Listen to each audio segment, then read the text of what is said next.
Hello, everybody, and welcome to the Max Frequency Podcast. I'm your host, Max Roberts, and joining me this time, it's Marc Try4ce Duddleson from My Life in Gaming. Marc, hello, how are you? Hey, doing pretty good. Thanks for having me. Oh, of course, thank you for coming on the show with me. It's a huge honor. I've been watching My Life in Gaming for 9 years now, which feels that's a long time. that's about as long as it's been up because the 10th anniversary of the channel is actually this coming October 1st. So You guys do anything for it? A special stream or anything? You should celebrate. I don't know. I mean, we have been thinking about doing. I mean, I know videos have been a bit slow this year, and we are we kindly finally got a lot of things off our plate that is going to allow us to really get back on track. And we are talking about maybe doing sort of a quick fun video to maybe sort of celebrate 10 years. We'll see what happens, but we sort of have an idea at least. I love to hear that. I found the channel, I think like most folks, or maybe not, I don't know how the YouTube algorithm works. I found the channel because of a Kotaku article 9 years ago, which dropped like 4 days after or something, the original RGB 101.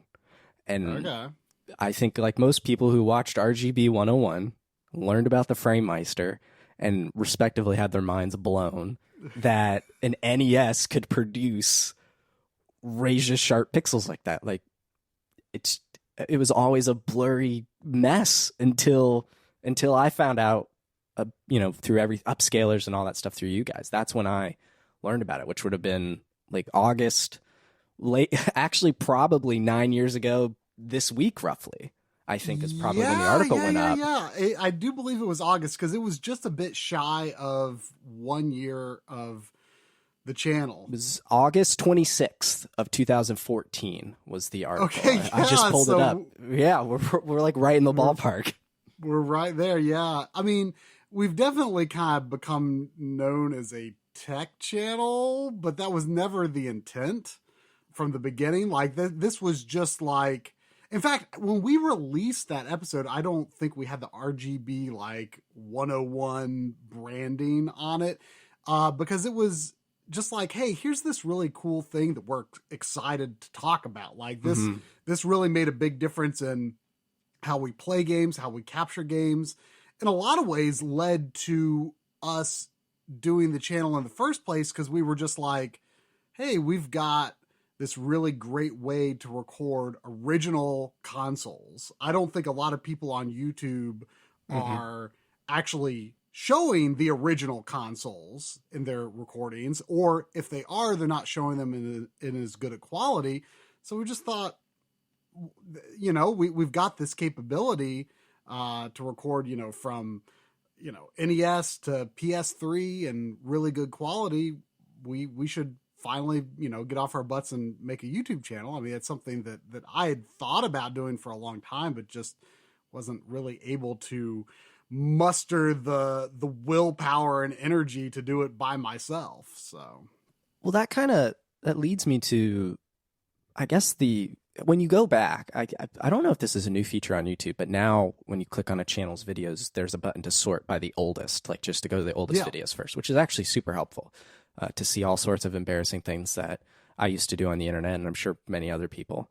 Like I have tutorials of how to record your computer screen or emulate games. So I was using emulators and stuff, JNES tutorial, like that's how far back I was going with that stuff. But I'm watching these videos at the beginning of the channel, and it's all backloggery stuff, like how to beat certain games. DuckTales, I think, is the first video you guys did. Yeah. And then Corey would have these one-offs like Star Fox or Wonderful 101, I believe, and things like that. So I guess really, how did you two meet, and what was the original inception behind the channel? Because like you said, it wasn't RGB masterclass kind of series. Right. It was old video games, and I love that. Yeah. So this does go back to the backloggery. I don't know if you're familiar at all with what the backloggery is. I am. Okay. But you could explain it for the listener.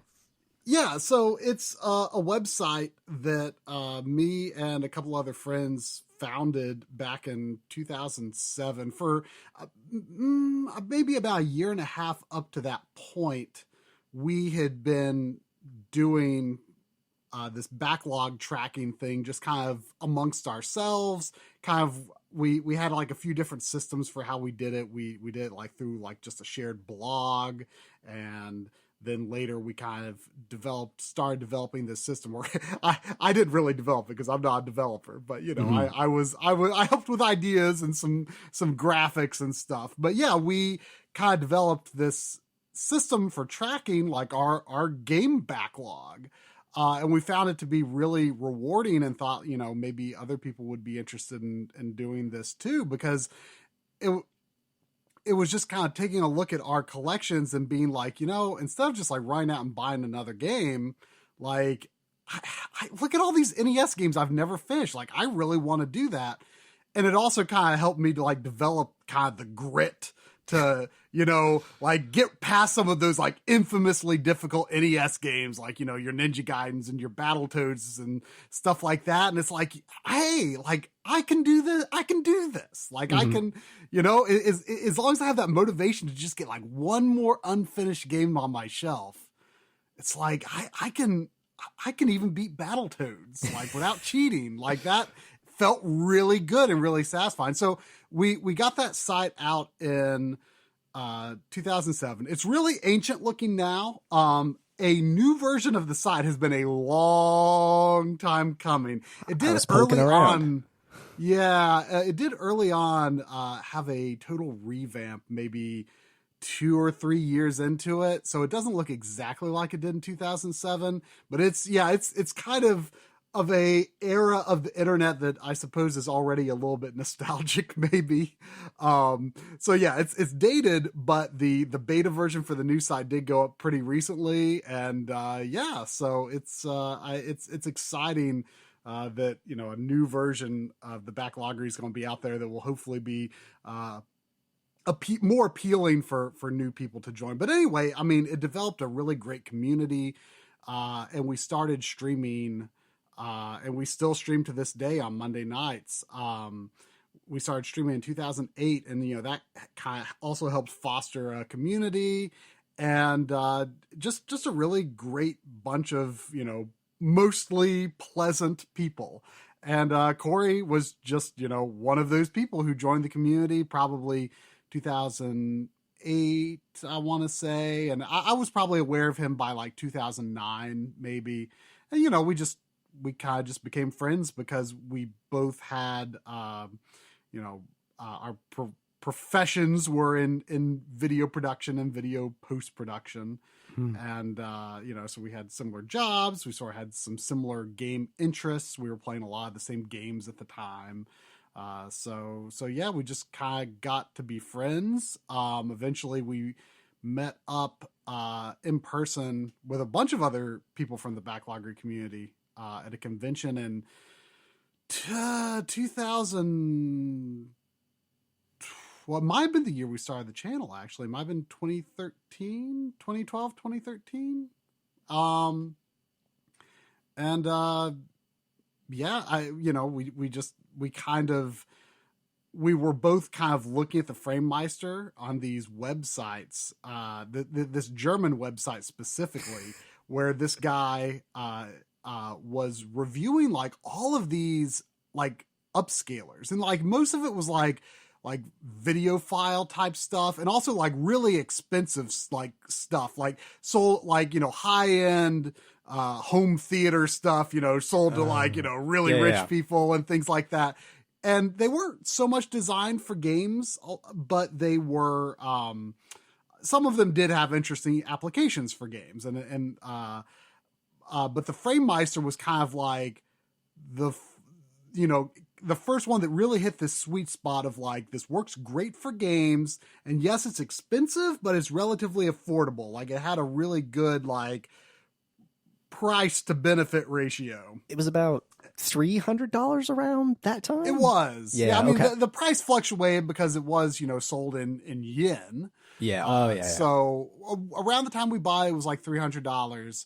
which seemed like a lot to put into like retro gaming at the time. But really, I mean, you think about it, it's like, well, this is what you would be paying for a new console, maybe less than you would be paying for a new console.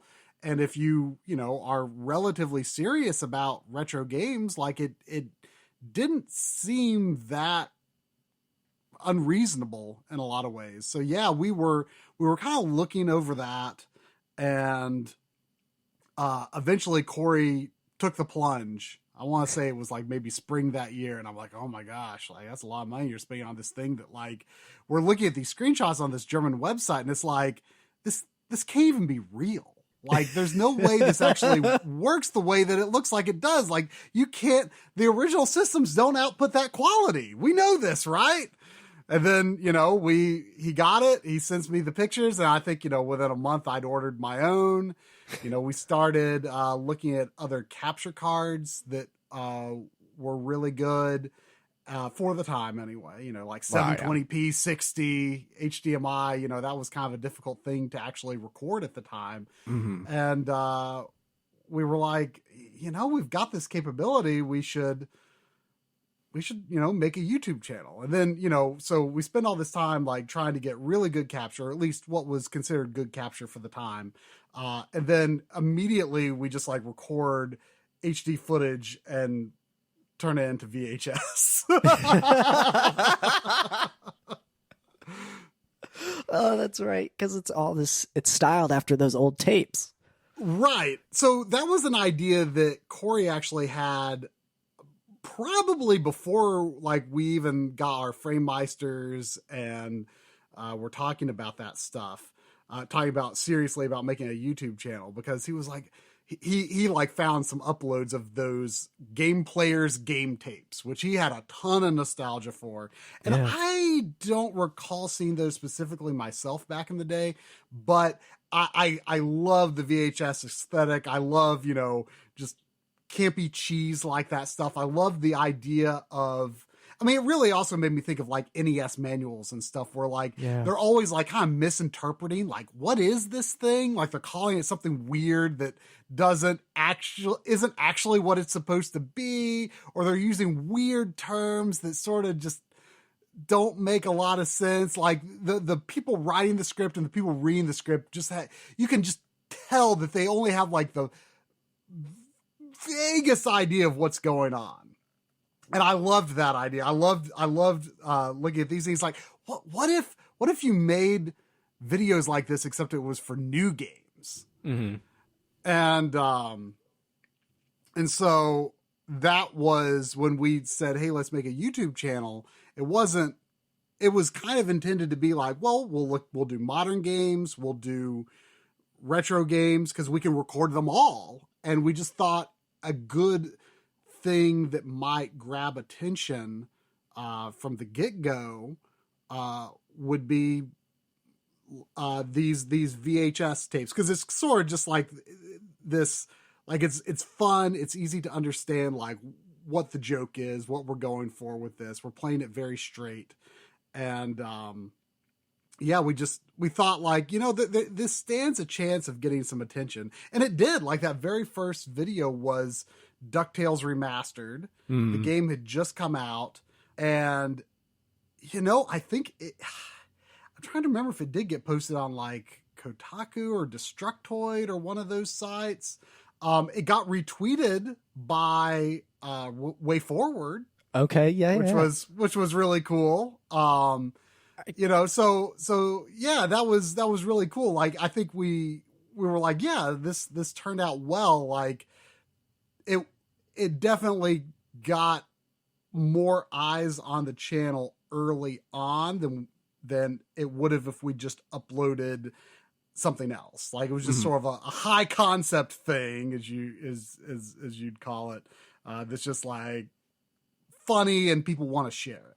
But the idea was always, Corey was the one who came up with the name My Life in Gaming, because he really liked this podcast that I think was called This American Life or something like that. Yeah. Oh, still going on. Yeah. And he was just kind of inspired by that, of just like, like let's just talk about like our life in gaming or just things we want to talk about. And we thought that would only be something that people would find if there was something else that brought them to the channel first. So that was when Corey started doing like his Star Fox video, and a few other reviews. And then I think the first one that had both of our voices in it was the one that I saw you dig it up, and oh my gosh, I'm so embarrassed of it. But it was one where we did the top 10 games of the generation because the your favorites. Yeah, the PS4 and the Xbox One were about to come out. Yeah. So it's really interesting to hear your guys' voices before RGB 101, and what the channel really is identified. The tone that you guys have today, I think, is obviously a bit different than these early videos, a little bit. Yes. I mean, it's so funny because, I mean, we considered ourselves video professionals, and then you go back and look at that, it's like the audio's so bad. There's like this buzz in my audio. I'm like, I considered this acceptable? What the heck? Standards change, skills change. It has been almost 10 years. Yeah, well, and you should see the stuff I was making 10 years ago. It was with like a flip phone camera and God only knows what kind of audio. Windows Movie Maker. It's rough looking back at your early stuff. And people always say it was like ASMR Corey because the thing was, he and his wife lived in New York City at the time, and their daughter had just been born. And so he was talking really quietly because he didn't want to wake her up.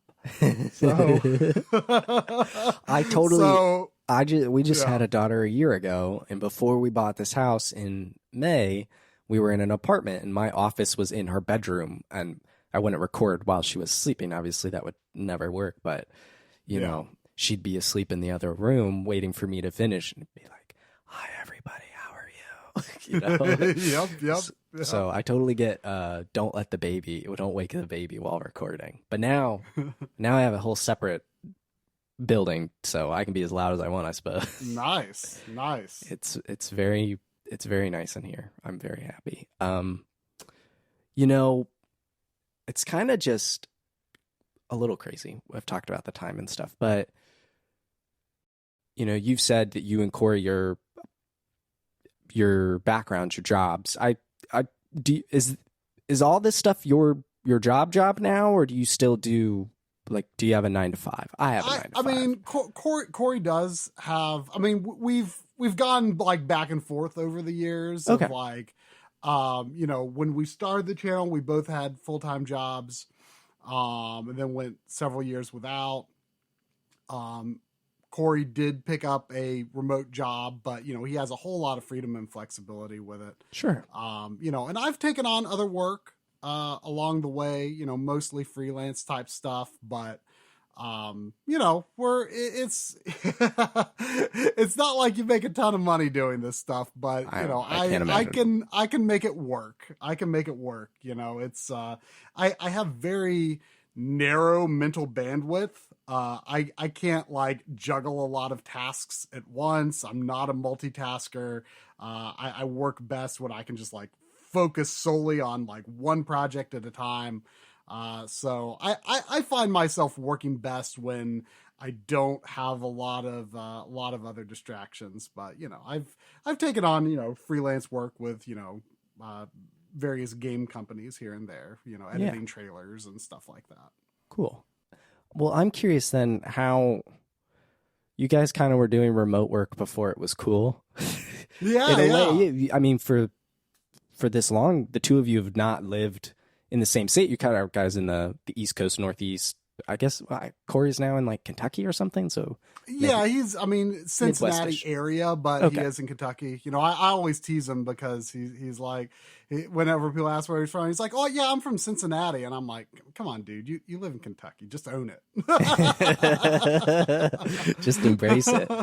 But this channel is always, to me, been a joint effort between the two of you and then other people you bring in to help or consult and give you advice and all this sort of stuff.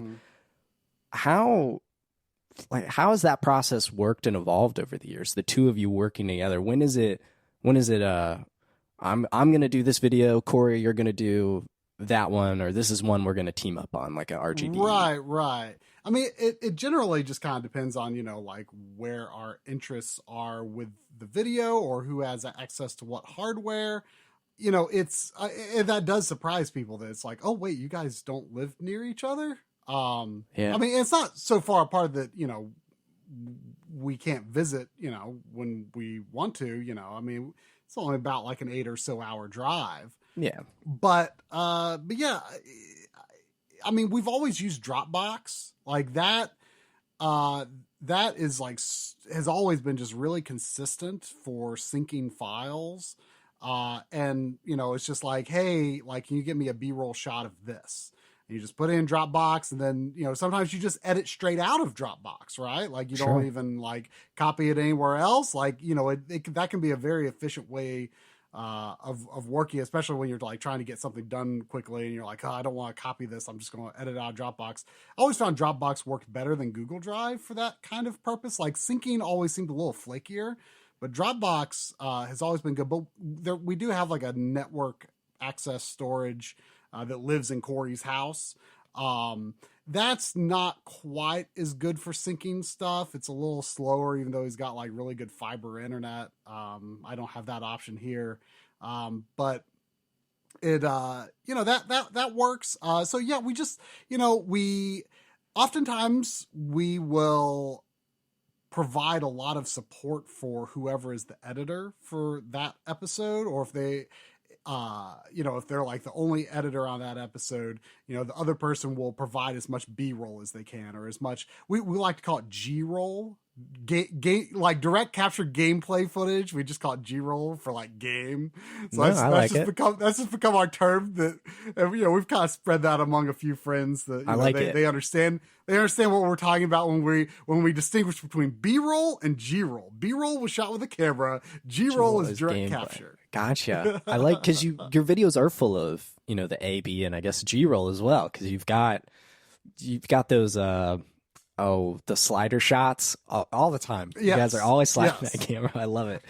I mean, and people might think like, oh, like you're putting out a lot of effort, like making all these fancy moving shots, and the reality is, I think they let you be lazy, because it's so easy to set up the slider shot, and just because there's like movement in it, it looks cool, and you can also like linger on the shot for a little longer because there's movement and it remains interesting for longer. So it actually lets you get more interesting shots more quickly and more easily, and let you use them for longer in editing. Yeah. So we do stuff like that. So what we've found kind of in more recent years, though, is that when we both appear in an episode, generally speaking, over the past, 3 or so years, when we're both in the episode, we are usually the editors on the parts that we are speaking in. Wow. So we used to do it to where okay, I'm editing this episode, Corey's editing this episode, and we record our on-camera parts and our VO, and we trim down the VO, so we cut out the outtakes and stuff. But then we hand that to the other person. They put together the whole episode, and then we just provide B-roll and G-roll to the editor. But now we've kind of found that to be a better work process generally, to where we're just editing our own parts, and then one of us, most likely whoever finishes last, is the one who actually puts together the final file. Corey, if I'm running behind, Corey will export his segments as a ProRes file, put it on Dropbox, and then I alternate between us, and make sure that his audio levels are relatively balanced to mine, and I don't have to make any major changes. But the reason that works so well is it lets us divide up topics kind of by our area of interest. So for example, I really like getting into scalar numbers and talking about exactly how the interpolation. I was going to say interpolation. That's your thing, man. In this particular example, and really doing that pixel peeping type stuff. And you know, he was doing a lot of that for a long time too. And then he eventually was just kind of like,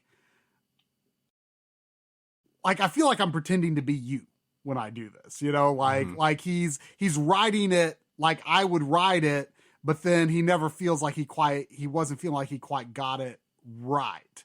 So, like he like kind of got to a point where he's just like, I'm going to leave all that like resolution stuff to you. You ramble on about that. Yeah.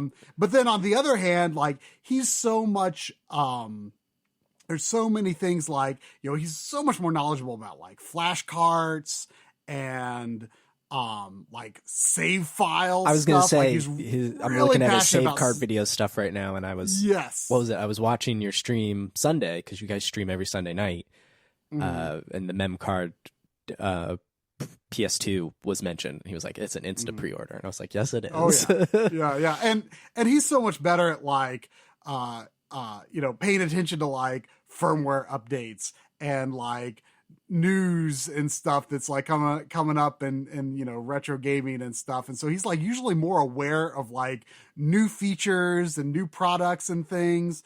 And so, he like really gets into some of those other features that I don't know as much about. So we can really like tune things to our area of interest, and that keeps our energy up, you know, through the editing process. Sure. And then ultimately at the end of the day, you've made a video that is twice as long as the effort you've put into it. And that's actually really satisfying because you're like, wow, like I put in like, you know, I made 20 minutes worth of video but I'm actually releasing a 40-minute long episode. It's like that feels kind of good actually. So it's evolved over the years how we divide and assist each other. I think it's remarkable to hear that. And the video style and editing, I think, is in those episodes in particular where it's the two of you, is so consistent. There is a My Life in Gaming like style to a video. Yeah, I mean, there really is. And for two people to be editing that, two different people who have different tastes and styles to come together and make one thing, I think is really cool, especially remotely. Yeah, I mean, and that's good because, I mean, you know, you don't, like, I see differences and Corey sees differences. You know, like, for example, Corey is much better than I am at, like, just, like, taking a break from the VO and just, like, letting the music breathe a bit. Or, like, dropping in a little, like, sound effect gag or something like that, you know, or so, you know, just some funny something that happened while he was shooting B-roll. Like, I can't remember what video it was, but sometime this year he did something where like he was like trying to put in a micro SD card and like the spring just like pew just flew out and he just left it in, you know. That's like he's gag. So much better than I am is just like finding those little moments. Like one of my favorites was oh my gosh, what was I doing? I think it was on the Analog Pocket video. Okay. And I can't remember what I was doing. I think I was trying to fit something. I think it had something to do with like the GameCube link cable. Yeah, the adapter cable thing. And I think I was using like a screwdriver to like do because you got to take out those prawns or whatever to get it to seat in the bottom. Yeah. Because I did the same thing. I was like, I need to see the tingle tuner at 10x scale on this screen. Yeah, I think it was that, or it was some other accessory. There was some accessory that I was like struggling to like pry open or open up or something. And Corey was actually the one doing this section, but like because he was like doing the like at the end of the Analog Pocket video, he was like covering like let's just look at a bunch of different accessories and see what works out and see what doesn't, or see what works but maybe it's a little difficult to use in this situation. And the one thing he didn't want to do was I think it was that GameCube link cable stuff. Yeah, that was the first thing I wanted to try with the Pocket when I got it. Yeah, so he was like, I'll do this section, but like you like open it up and let me know if there's any like issues, with it. And so I'm shooting this B-roll of me, I don't know, trying to open up something. And then I just go under my breath. I go, there we go. Or something like that. Or there it goes. And like, he like actually kept like me just saying that like off camera, like just there it goes. At the bottom of the system isn't exactly designed to accommodate for the tabs on an official cable.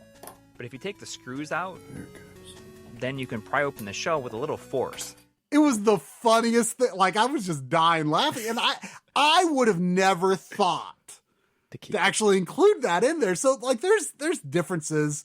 I'm very like meticulous and precise in my editing style. Like I almost to a detriment where I just like take too long on a lot of things, where I'm just like going over a cut again and again and again. And I'm like, I should bump this over a frame or two.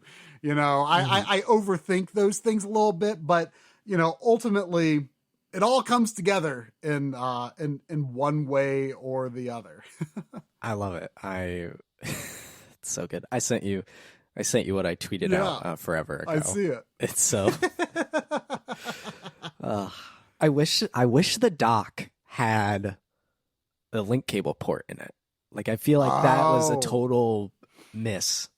Yeah, the dock. I actually updated the dock a few weeks ago for the first time. Like, maybe a year and a half or longer. Like, I don't think there's been recent firmware for it, but I hadn't, because like the dock still to this day the Pocket itself is amazing, but the dock it's not the seamless experience of docking a Nintendo Switch. The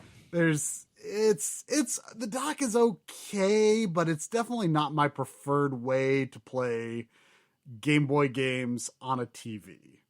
No, I was saying before the show, you're a man after my own heart, and we're both kindred spirits, I should say, in this pursuit of playing Game Boy games on the TV. You were drawn to the Super Game Boy. I was drawn to the Game Boy player on the GameCube. I still remember getting it for my 10th birthday. It was the only birthday I got everything I wanted because both my parents were out of town. They were on mission trips over. My mom was in Holland, I think, and my dad was down in Ecuador. So they were both out of town, and we were staying with my great-grandmother. It was the only birthday I got everything I wanted, and that included the Game Boy player. It was so, and I still have it, and it is.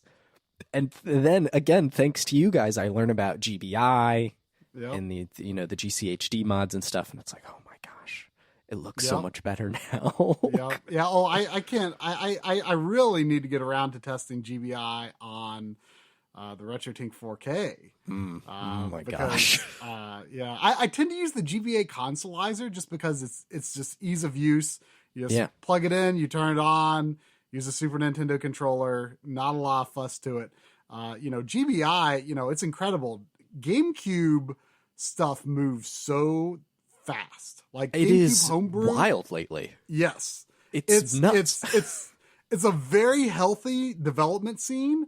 And I feel like if you like look away from it for like 2 seconds, then you're like totally lost. Yeah. Because it's like, oh my gosh, so many things have happened. And I'm always like, oh no, like I need to show GBI in this video, but I don't have the most up-to-date one. And it's been a while since I used it. I'm going to probably have some setting wrong or something because everything is like new and different. It's great. It's great. But I have such a hard time keeping up with GameCube. I haven't. My biggest barrier with the GameCube for a while was it was so cumbersome to update it for me because I had that serial port to the SD card adapter in the bottom, but that's obviously under the Game Boy player. And I didn't have the one that like pokes out the side, so I'd have to take the whole thing apart just to get the SD card out to update that. But then I got to use my Action Replay to like boot into TRY4ce because I didn't have any of the But now it's like, now you can just solder a Raspberry Pi Mini in there and it'll boot up. But I need crazy. to really figure out a better way to do GameCube homebrew stuff because I'm still using the action replay and I hate it. I hate doing that. It's such a big barrier because it's like you got to put this disc in and then you switch the disc out. But I actually in the move, so part of the new office setup or whatever is I finally off to I'll just turn the camera for you. Over there's all the games, and so really for the first time in my life, I have every console hooked up, ready to go. You know, that the dream of I can play anything at any time. It's all hooked up through the RetroTINK, and it can do whatever it needs to do. And so I tried to boot up my GameCube the other day, and it wasn't reading disc. I was like, no, my time has come. Oh no! But it coincided with the new revision of the ODE of the GC loader being restocked. So I just went that route instead of so now I just pop in and out an SD card in the disc tray from the Laser Bear. So that's much better. But my entire collection now is essentially, I mean, I have another GameCube and my Wii, like I can still play on those systems, but my other GameCube's Japanese, so that would require the action replay. Or I play on the Wii, which doesn't have that digital video out. So I'm in this weird spot where my GameCube collection isn't usable, right? I guess I just have to buy another GameCube is really the moral of the story here. Yeah, I mean, I've been lucky on GameCube. You know, I've got 3 GameCubes, and one of them has the GC loader in it, but I that's kind of like the one that like I put away and like only bring it out like when I need it. But I've got one GameCube hooked up, my original GameCube hooked up to my like CRT setup. Yeah. And then I've got another GameCube set up downstairs in the living room where I try to keep the living room only HDMI stuff. So it can be retro as long as it either is an HDMI mod or it's got like my GameCube has a Carby that lets me do HDMI output. So I do have 2 GameCubes and that have optical drives, and luckily, you know, the only problem I've ever had, and I think this actually applies to both of the GameCubes, so I don't think it's an issue with the system. Like I've got Mega Man X Command Mission. Okay. And for some reason it won't read on a GameCube, but it'll read on a Wii. Oh, that is weird. For whatever that's the only game I have that has a weird issue. But yeah, I've had good luck with GameCube. In fact, I played I was streaming on the Backloggery streams for the past 3 weeks. I was streaming Lost Kingdoms on the GameCube, and you know, zero problem. So yeah, I've been lucky on that front. But you know, you're talking about, you know, setting up your ODE and stuff, and that's another area where like Corey is like so much more on the ball about that stuff, because like it's been a learning experience. I hate setting up flash cards. Like I have only ever bought like one flash cart, because like all of mine are just like hand-me-downs from Corey. Like he gets a new version. That's not a bad setup. And he gives me the old one because he's like, well, you know, it's useful for the show. Like you need to be able to record more different games. And like, but like, see, like sometimes he sent them to me with an SD card and it's already all set up, and I use them all the time. Yeah. But then he'll send me one where he didn't give me an SD card, and it'll just like sit there for years and I'll never use it. 'Cause I hate setting that stuff up. I hate updating the firmware on it. Like I drag my feet on updating that kind of stuff and like setting up that kind of stuff so bad. And Corey, like that, just like that hits his like dopamine spot, like setting up, like organizing files and setting that stuff up. And that kind of stuff is just like, I'll do it tomorrow. I remember, I was setting up, I think, my Pocket and Mister at the same time. Like, I was just like, I just need to put everything on this so it's done. And that was an interesting, like, back and forth, trying to organize and then... Yeah. And see, like, I've never gotten around to setting up my Mister for, like, having, like, a good storage system for, like, CD-based games. And it's I'm still like, just using the SD card, but I'm not running a lot of PS2, but I did notice the TurboGrafx was running was loading slow the other day. It was like really slow. Like unbearably slow. I was trying to load Rondo and it was just crawling. So I wonder if that's strange. The SD card, or if I'm out of date or something. I don't know. Like I've definitely played I played Valis 2 on the Mister. On the PC Engine CD core. I mean, this was probably like 2 years ago. I did get a freeze. Luckily, that game saves. So, but yeah, I don't know if that was like a data access. Yeah, I couldn't figger it out. It was driving me a little nutty, but yeah. Anyway, I want to test like more PS1 stuff, but like I'll just like put like a couple of games on like my. That's what I have. Just Flash, but that kind of limits like how much I really use that core and how much I do with it. And, I should come up with a better system. I really want to do something. I want to do a video on sometime. And again, I'm dragging my feet on like figuring out like, okay, what I need to get a hard drive that would be good to do this with. Like I figured out this way to you can convert, you can do the, like the compressed CD, for CHD files for like games on Mister. Like you can compress the CD into like a CHD file. And I figured out you can do the same thing if you rip a music CD in a certain way. You can also convert them to CHD, so they take up a lot less space. Interesting. And I even figured out a way to take like WAV files or other audio files and build a CD that is actually longer than a CD would actually be. And export that as like this compressed disk format, and of course not burn it to a disk. It wouldn't work on a real disk, but you can load it up on say like the Sega CD Mr. Core or the PS1 Mr. Core or the PC Engine CD Mr. Core, and it will read it even though it's longer than a real CD could ever be. It actually works. And something about that like is so cool to me. Yeah. And like I love the idea of like I can use my CD collection without like actually having to put wear and tear on, an old CD drive, even though I'm not using the disc. Like I know this is like so many more steps and so much more cumbersome than like any logical person would ever do when they could just stream their music or just like have like play exactly the songs they want or have everything in the cloud or have everything like on their phone or whatever.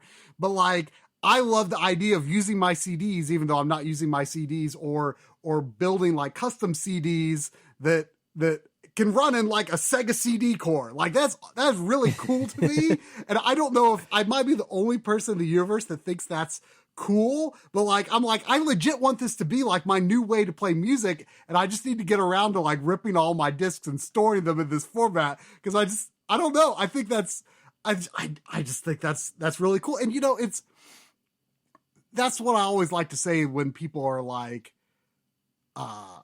people laugh like, I don't get it. Like all these emulators are already on PC, and I can also do GameCube and PS2 and PSP and all this stuff. Like and you're like getting all excited that like, some old arcade games are finally coming to Mister. And I'm like, look, like you think about how the Mister works. Yes, it's emulation. Yes, it's only as good as, the person who created that emulator. Like it's not a magic bullet to just gain exact perfection, but it operates in a different way. You've got this whole thing of like, the processes are happening in parallel versus, how they have to be, sequential in a software emulator. I mean, the software emulator can be written to preserve the functionality of the hardware really accurately, but the actual way it performs is dependent on a lot of other factors. And then you have this operating environment that is like just doing that thing that you're telling it to do. And does the idea of how that work like tickle something in your brain and like yes, make you like enjoy it just that much more, or yes. does it not? And it's okay if it doesn't. Like everyone has their interests, I mean,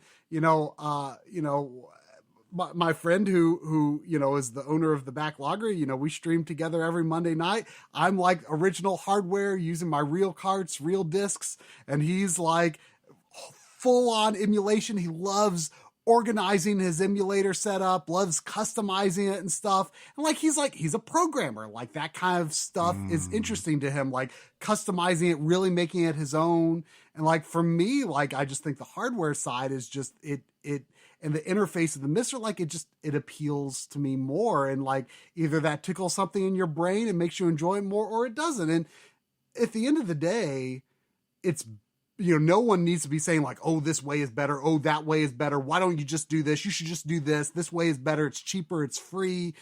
At the end of the day, the more people developing emulators and methods for playing games, the better it is for everyone. The more eyes that are on, like, how do you emulate a PC Engine? How do you emulate a Sega Genesis? How do you emulate a PS1?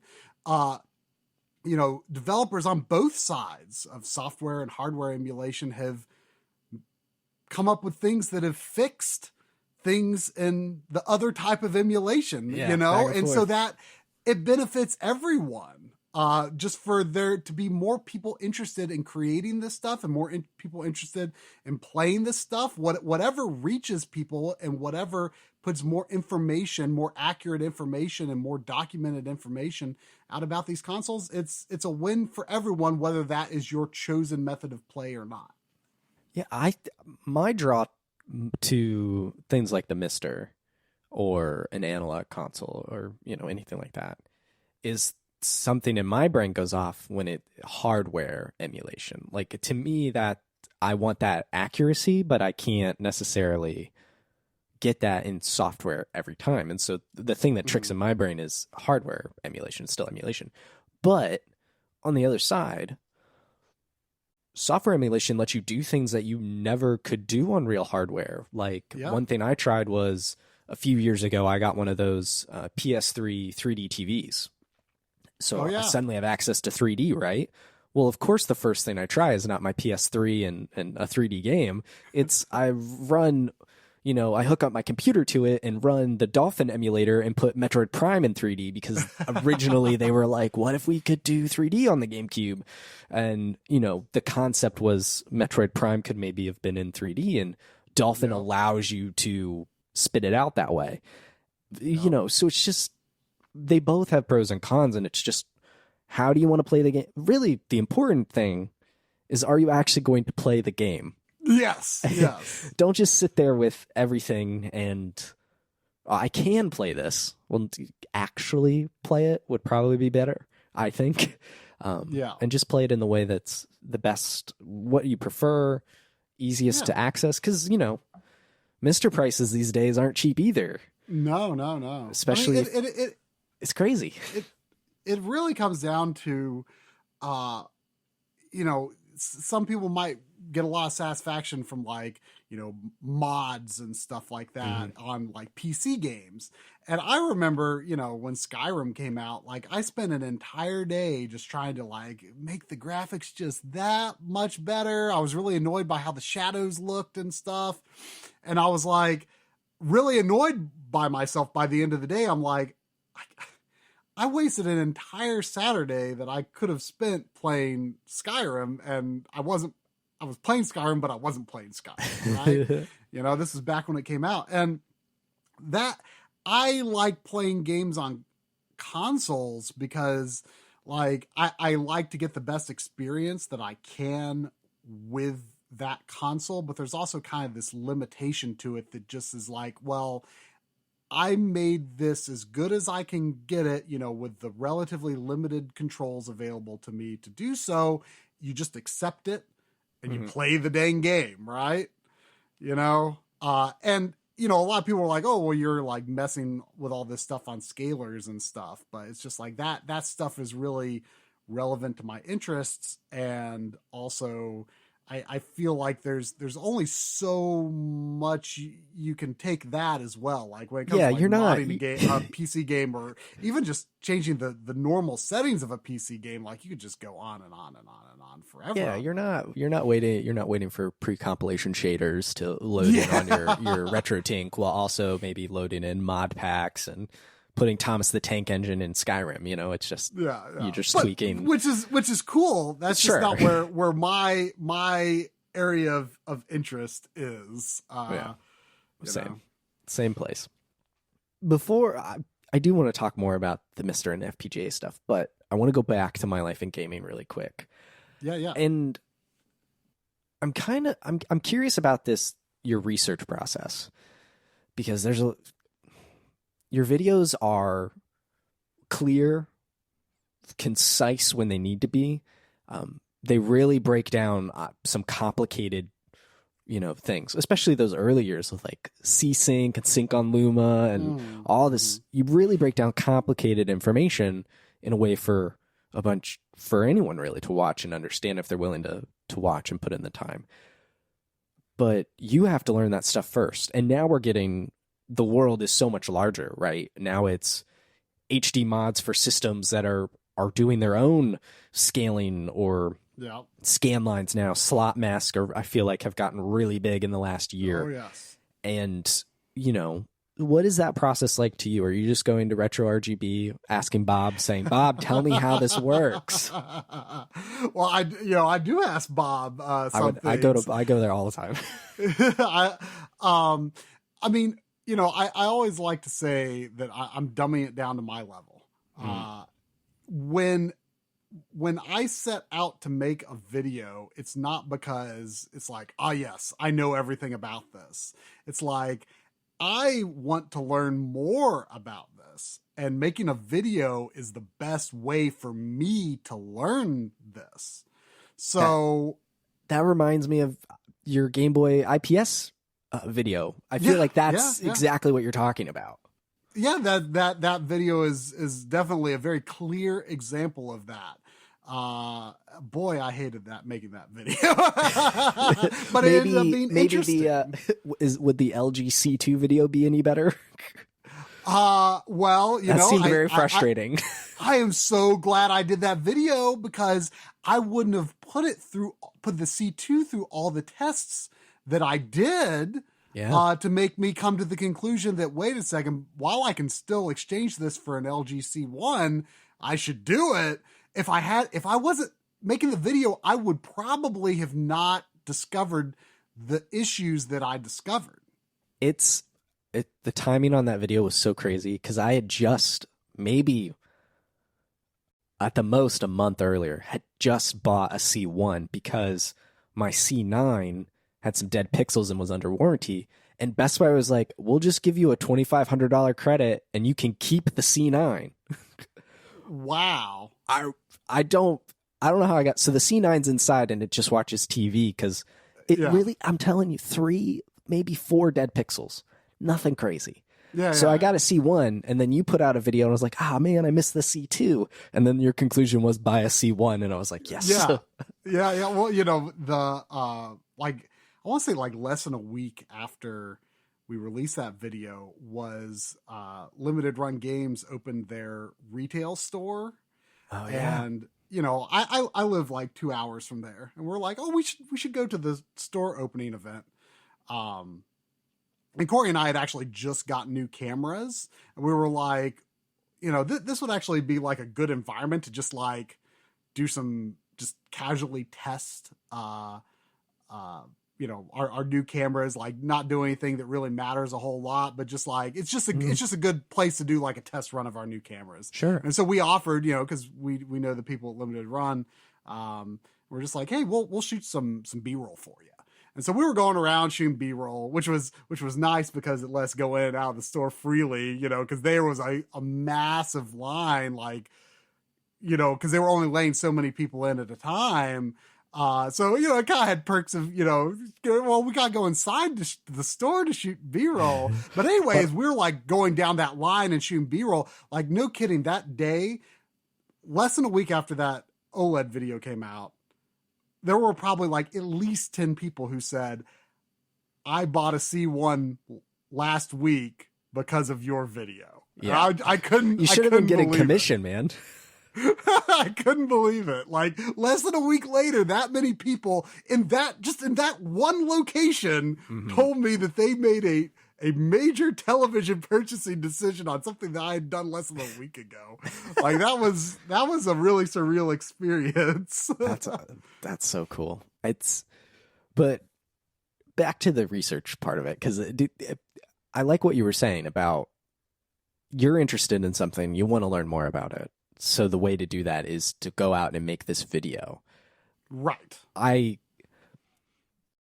It's like you're teaching yourself and then passing it on. And I really respect that. I majored in journalism, as listeners may know if they've listened to anything else. So like that, to me, that's just journalism. What you're doing, that's what you're doing. So that speaks to me in a way. I guess it kind of is. And maybe that comes from, I worked at, before, when I started my life in gaming, I'd been working for many years at the college, the TV station at the college that I graduated from.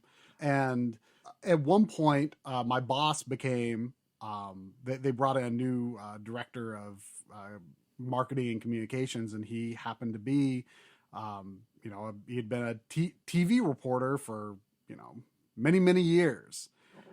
And, he was looking to get out of TV news and, do something different. And, so I learned a lot watching him, just because he had this very old school news way about him. And, he really liked going around with me and shooting, news stories for the school because, that was, getting to scratch, his itch of what he missed from his job. And I learned a lot, just from watching him do his presentation segments. A lot of people will sometimes criticize me of when I present in video, oh, you sound like a newscaster or something. And frankly, I some of my technique was absorbed by watching him. And he was actually the guy that did the voice on the How to Beat videos, because I wanted someone who could do a professional sounding voiceover, but was also completely, someone older and completely clueless about what I'm talking about. And of course, some of the cluelessness was written into the script on those. But yeah, right. I got him to record those voices. That's so cool. So that was fun. So yeah, I learned a lot just through shooting those news stories and just observing how he wrote things and presented on camera. And of course, he knew I did a YouTube channel, of course, because he knew about the How to Beat scripts that he was recording. But I never let on that I can write, I can kind of present on camera. I didn't want him to know about any of that because everyone else in the marketing and communications department, he roped into oh, you have to make a story for this month's show, and have to present on camera. Oh, they hate it. They did not like presenting on camera. They really didn't like doing those stories. They just wanted to do print stories. But he roped everyone to the video stuff, and I'm like, he doesn't think I can write, and let's keep it that way. Yeah, let's keep. He just writes about DuckTales. I just want to write about what I'm interested in, and I don't know if I can feign interest in some of these subjects. That was my biggest hurdle at journalism school, because I just wanted the degree so I could go write about video games, at a place like IGN or something. But to graduate, you had to write all these news stories for the school, and I've struggled with that a lot. Yeah, I did get them to accept some video game writing that I did for outlets like freelance and stuff. But I had a cool professor who was understanding. I mean, I did the same thing. I always, always in school, always wrote about things that were very specific to my interests. I mean, this is honestly this is not how I should have done things, but for essays for English class or something, I would write about like video games or something like that, because I write about a subject I already know about, and then I find sources to support what I already wrote, because you have to, have a bibliography and Sure. stuff. But now today though, like I'm genuinely learning things in my research and testing processes. So because I've gone beyond what I already know.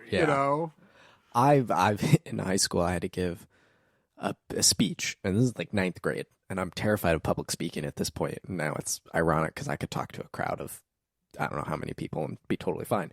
But I was mortified of public speaking, and so I wrote a speech about stuff that I could, it was in debate class, so it kind of had to be like the political in some way.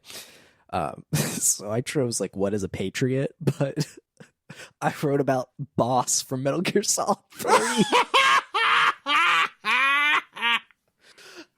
And who are the Patriots? Yeah, and I was like, she had, and I'm talking about how she, her whole plot and what she did for her country. That's great. I also wrote about Jack Bauer from 24 because I was really into that show in 9th grade. It was good.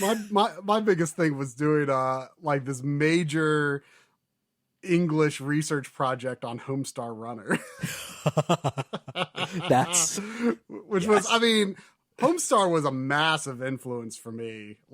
Just in general of like I wanted to do what I'm doing now before there was a model for that. And they kind of, before YouTube, they, here's these two brothers. They're just like, they're making the videos that they want to make, putting that out there, and they're making a living doing it. Mm-hmm. They didn't do any advertising. They only did merchandising, but yeah, like that really inspired me. Cause I was like, man, I like doing video stuff, but I don't want to live in California. I don't want to live in New York City. Like that was my thing. I couldn't afford it.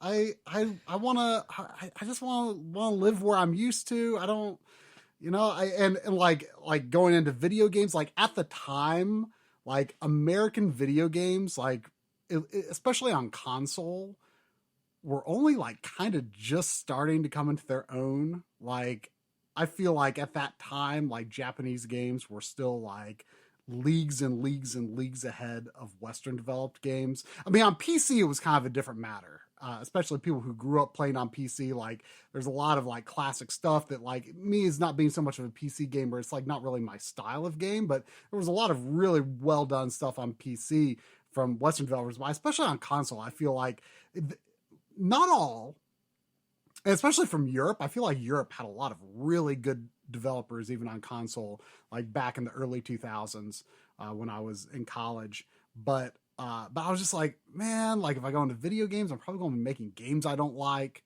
Which again, that's like totally different now. Like I feel sure. Especially like early PS3, 360 era, like Western developers came into their own much more than they had before. But I was just like, Like, so I was like, but then the idea of, what Homestar Runner was doing, where it was like, this was making video at home. I mean, they did eventually get an office, but like, it was like just this independently produced video put out on the web for people to consume, and somehow you make money, Somehow. And somehow it just happens. And, yeah, that was like a huge inspiration for me. Like I really wanted to, like I took some 3D animation classes in college, and I was thinking like, oh, like I'm going to make my own like Homestar like universe, and I'm going to have like these characters and stuff, and I didn't like Flash, so I was like, I'm going to do this with like 3D animation. Like, I don't know, put it on YouTube or somewhere, because YouTube had only just started. Yeah. I didn't know what I was going to do with this, but this was what I wanted to do. Like, I wanted to put something out there on the internet that people would watch, and somehow I make money. And I could never get motivated enough to do it on my own. And that was why, I took on the staff job at the college TV station right after graduating. And, I stayed there for like 10 or 11 years. Because like I couldn't envision like what is out there for me that I would want to do. Like what, or that I would want to do, but also wouldn't make me live somewhere I don't want to live. Right. Yes. Like, so, YouTube kind of became, I guess, the solution to that in a way. So, I kind of wish I got onto it a little sooner, but I just, I wasn't able to motivate myself on my own. Like, you kind of have to have another person, like, I think holding you accountable, It helps. It helps to get those projects done. So, and ultimately I'm glad I'm doing, what I would consider like nonfiction work, even though it is about works of fiction. It is about video games that are fiction, but it is about things that exist in the world. Like it is about an item. It is about an object. It's about a game. It's me and my reaction to this game or this hardware or what I take away from it.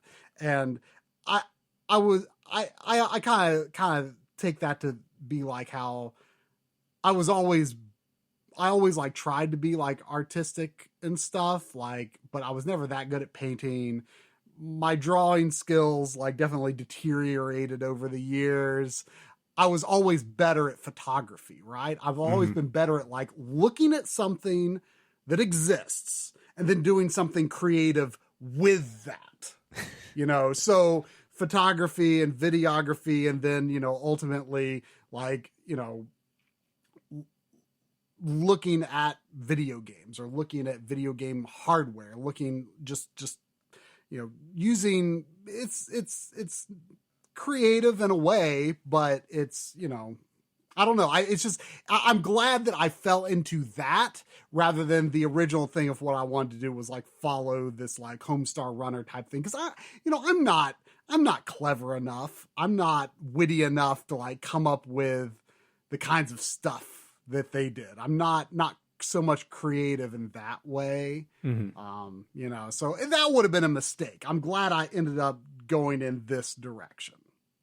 It just took me more years to see it.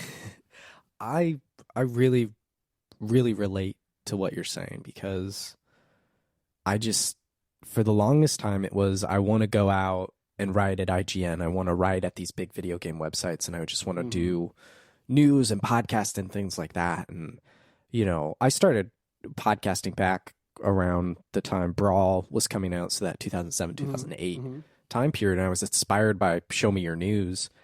And basically I was like, oh, I'm just going to do that. And so I made my own Smash Brothers thing, which is, riffed off Peter, who's a host of that show, pretty heavily. And now Peter and I are actually friends and it's great. And I mean, that's how everyone gets started. You're like, I like what they do. I'm just going to make that. But then eventually you develop your own style and you come into your own.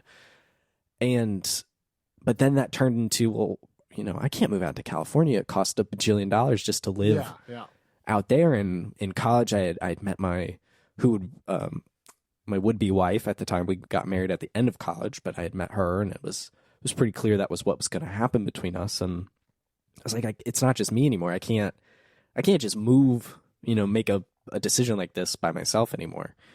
Yeah. And I kind of just was like, well, how do I do this? And it took me, a lot of freelance work. I used to write guides and stuff actually for IGN. So I did get to IGN in one way or another, just not quite the way I expected. Yeah. And then it took, then I had this kind of like burnout phase of like, this isn't what I want to do. And it took coming out of that to realize I can just do this myself, which is what I'm doing with you right now. I'll just host my own thing. I'll do my own thing on the internet. I have my own website. I do my own YouTube thing now. And I find so much more creative and emotional satisfaction out of controlling what I want to talk about, not being beholden to, well, this is what's trending on Google right now. We really got to write about, like I got to help with like the Red Dead Redemption 2 guide, right? So my job in that game, while I did get to play the story actually fairly at my own pace, which was pretty good, my job and what I remember most about that game besides the story was hunting all of the legendary animals. So like my time with Red Dead is defined by, here's how you get the legendary cougar, here's how you find the legendary moose. And so my brain just, that's how that game is filtered in my mind, hunting wild legendary animals. And now if I want to write about something or talk to someone, I just do it, or I ask to do it. And it's so liberating, I think, just to, but now I am by myself. And so I need to find people to motivate me to do other things. Cause there are ideas I want to do, but I just haven't like taken that step forward necessarily. It can definitely be tough. Well, I think they kind of go together here. I might just lump this together because, My Life in Gaming doesn't just do, breakdowns of hardware or controllers and all this stuff, but you also have documentaries. And one of my all-time favorite videos on your channel is your Tom Dubois.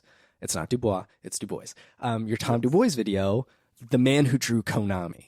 And I remember when it came out, I was like, this is so cool. Like,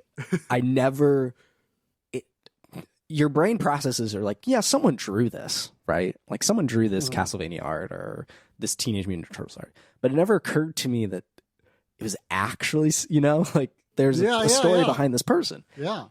And so I guess to focus on Tom just for a bit, like how did you realize that someone drew this and let's talk to them? Like, because I think his story is wonderful. I share it with everyone. I'm like, you gotta watch this video. It came to us. We were going to, I think this was the trip when we went to San Francisco. So we did a documentary on M2 in Japan. Yes.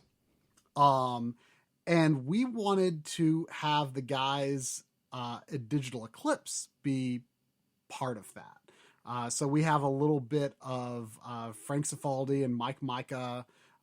Frank was still with Digital Eclipse at the time. And so we visited them, shot a bunch of stuff there. And we also, we did a few other things while we were out there. Like we interviewed Brian from Retro USB, who did the AVS. We interviewed him for Analog Frontier. So, we were like, okay, there's like a number of things we want to do in San Francisco. And someone had reached out to us, Matt Fowler, who is also in the Tom Dubois documentary. Yes. I don't really know the whole story, but I think he like kind of discovered Tom. I think like among like maybe like art collecting communities and stuff, I think Tom was kind of known, but like his story hadn't really come out, and he himself, I don't think was fully aware of the impact that his art had and how it had endured, on virtue of being great art unto itself, but also just because it's attached to some of the greatest video games of all time, right? Like that alone makes his art timeless. And that was kind of how I started off that documentary, because I'm like, when people go to hunt for some of these games that they really want to own, like their art is what is in their head. They're looking for it. They've seen online what this game looks like and they're looking for it. And so that is this association with these incredible games.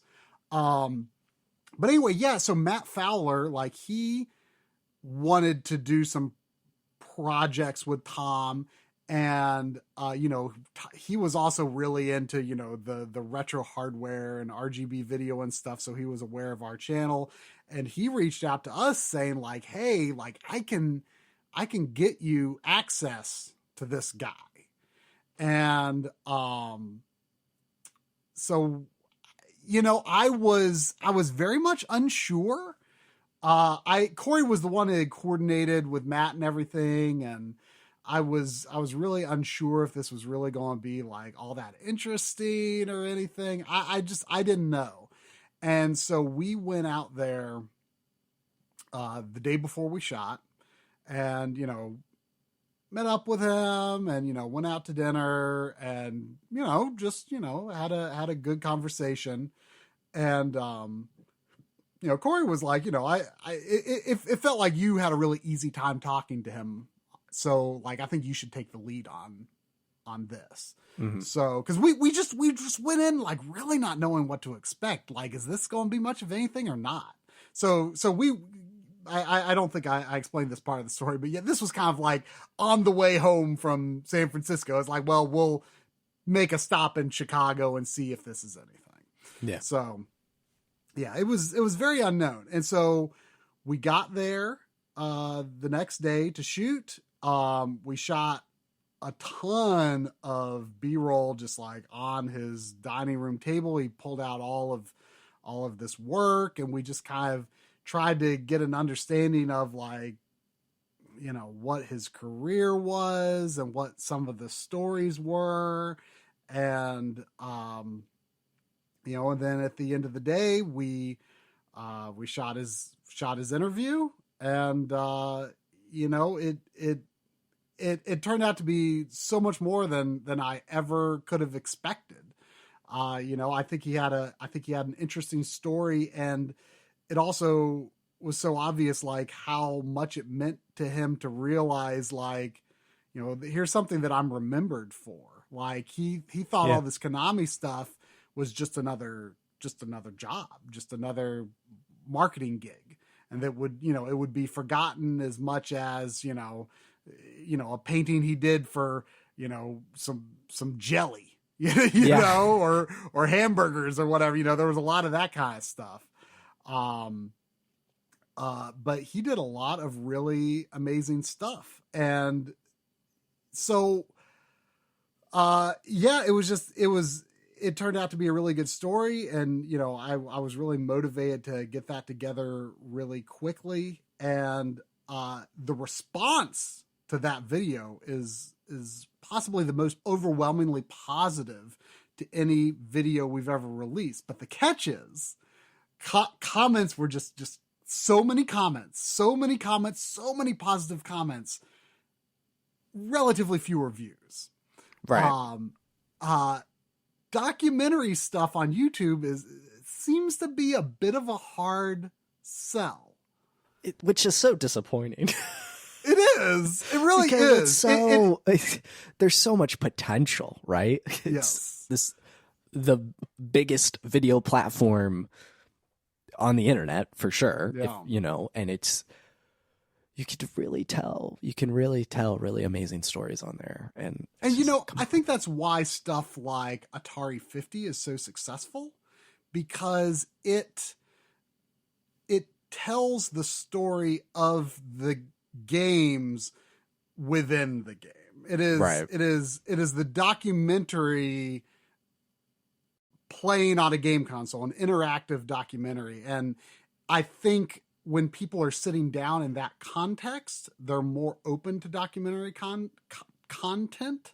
YouTube, I don't know what it is. I mean, it's not like the length of it is a deterrent, because people love our long hardware videos. Yeah. And but the Tom video is only 22 minutes or something. It's relatively short, but yeah, it's something about documentaries. They don't hit as hard on the views, but they hit really hard on the warm fuzzies. Like people just respond really passionately and positively to them. So it's worth it. It feels good. It's worth it. But it's just a shame that all the different levels of worth it right. don't apply to documentaries as much. But it's interesting. And, Tom has, since that point, I honestly can't say to what extent, we played any role in kind of bringing him back into video games. But I mean, he has been commissioned to do quite a few pieces of new art for new games or collections. He's done alternative art for like the Contra anniversary collection and Castlevania anniversary collection. So he got back with Konami in a way. He's done stuff with Konami. He's done stuff with, like he did a cover for Panzer Paladin, which was an indie game that the people that went on to do Shredder's Revenge, he did an alternative cover for Panzer Paladin. So yeah, like he's getting video game work again. So That's so cool. It's really interesting to see how, we got him when he was just beginning to realize like there's this whole community of people that really care about his work, and who were saying things like, American box art was always worse, except for yours. Like, people were like, I was like trying to copy your art in like my, high school or middle school notebooks and stuff, like, or like when I saw your art, like that's what made me want to be an artist. Like it was just so cool seeing that reaction to that video. Yeah. Like I said, it's my favorite. I'm getting ready to play almost all of the Castlevania games for my other show, Chapter Select. And my co-host on that show, Logan, I was like, we're talking about this video. Like, we're talking about Tom when we do that, as we go through these games. Because it's so... I was just at a shop today, and I was perusing the Genesis section. I was like, is Bloodlines here today? Because it's in, it's always in your brain. I love it so much. You guys have another documentary series, Analog Frontiers. You mentioned it. Yeah. Part 4 has been a long time coming. Yes, it has. I just, you've kind of talked here and there about motivation throughout this and tackling something like this and laser focus. And I'm just, how do you feel about it?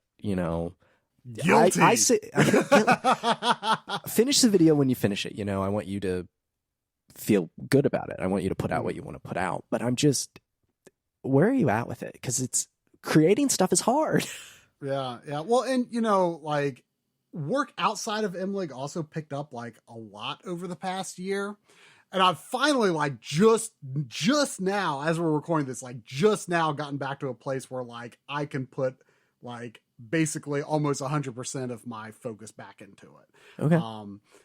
So that's part of the reason it has, I've got a really bad habit, I have to admit, of like the longer something is a problem, the more I am afraid of tackling that problem. And then you feel worse about it and worse about it and worse about it, but that's not enough. Like, and we have been just, in me and Corey's conversations just over the past several years, the pandemic years, has always been like, well, after Analog Frontiers, we can do this, we can do that, we'll do this, we'll do that. And it's just like, we say it all the time, after Analog Frontiers, or when Analog Frontiers is done. And it's like, we gotta get this done. It's holding us back from so many things we want to do.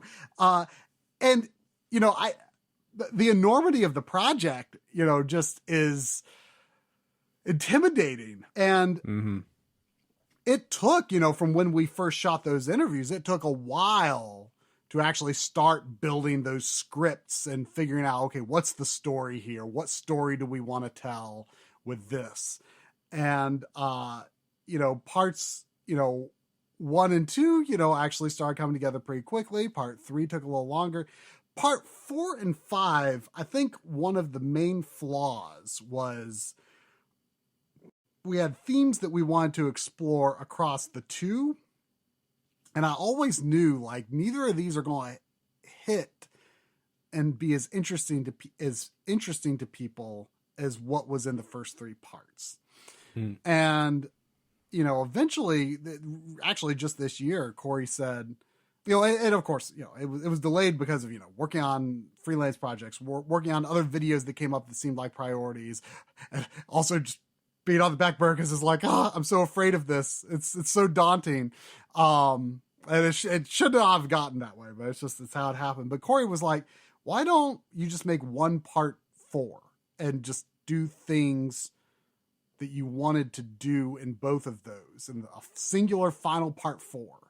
Yeah. And I was like, that makes, at first I kind of like pushed back, but then I was like, wait, no, this makes sense, because now I can see how the themes of parts 4 and 5 presented together is actually of just as much interest as the themes of parts 1, 2, and 3. Whereas separate, they seemed a lot weaker.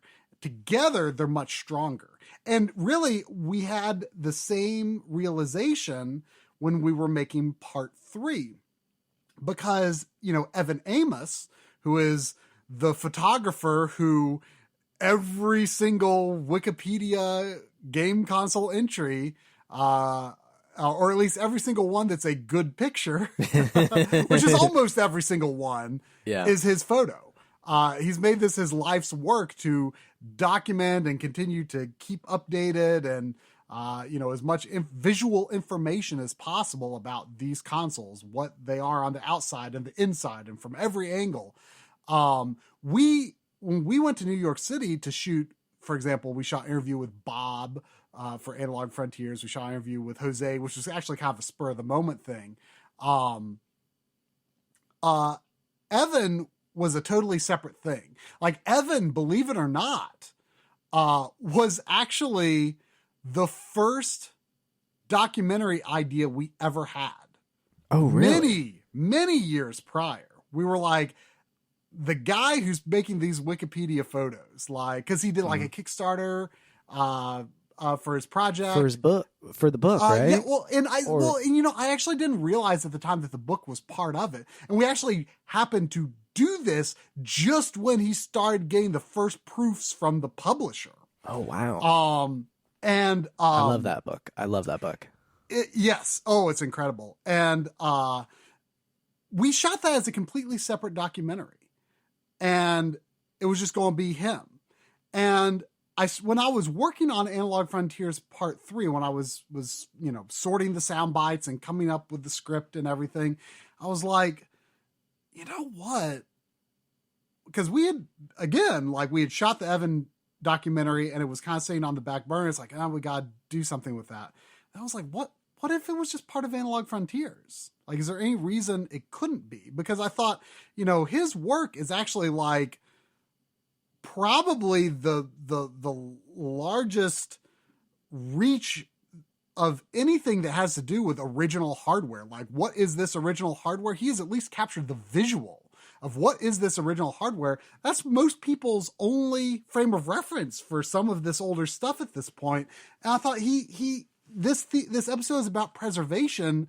Like, my conclusion was, I'm not putting him in this because I don't think his story stands on its own.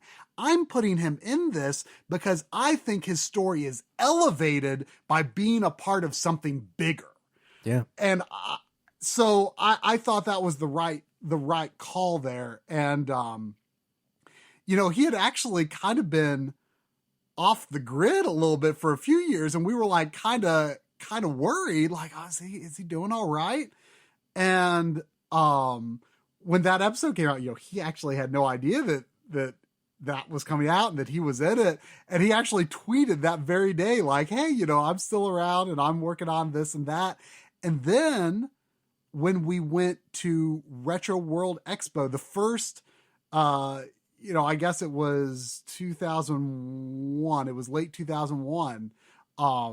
He actually came, and it took me, because, everyone's wearing masks, and I was talking to, someone else that we knew, that he and this other friend were, coming to the convention together. And I was like not recognizing who this other guy was that was with him because he was wearing the mask. Yes. And then he started talking, and he had version 2 of his book to give us. Oh my gosh. I was like, oh wait, I just realized who you are.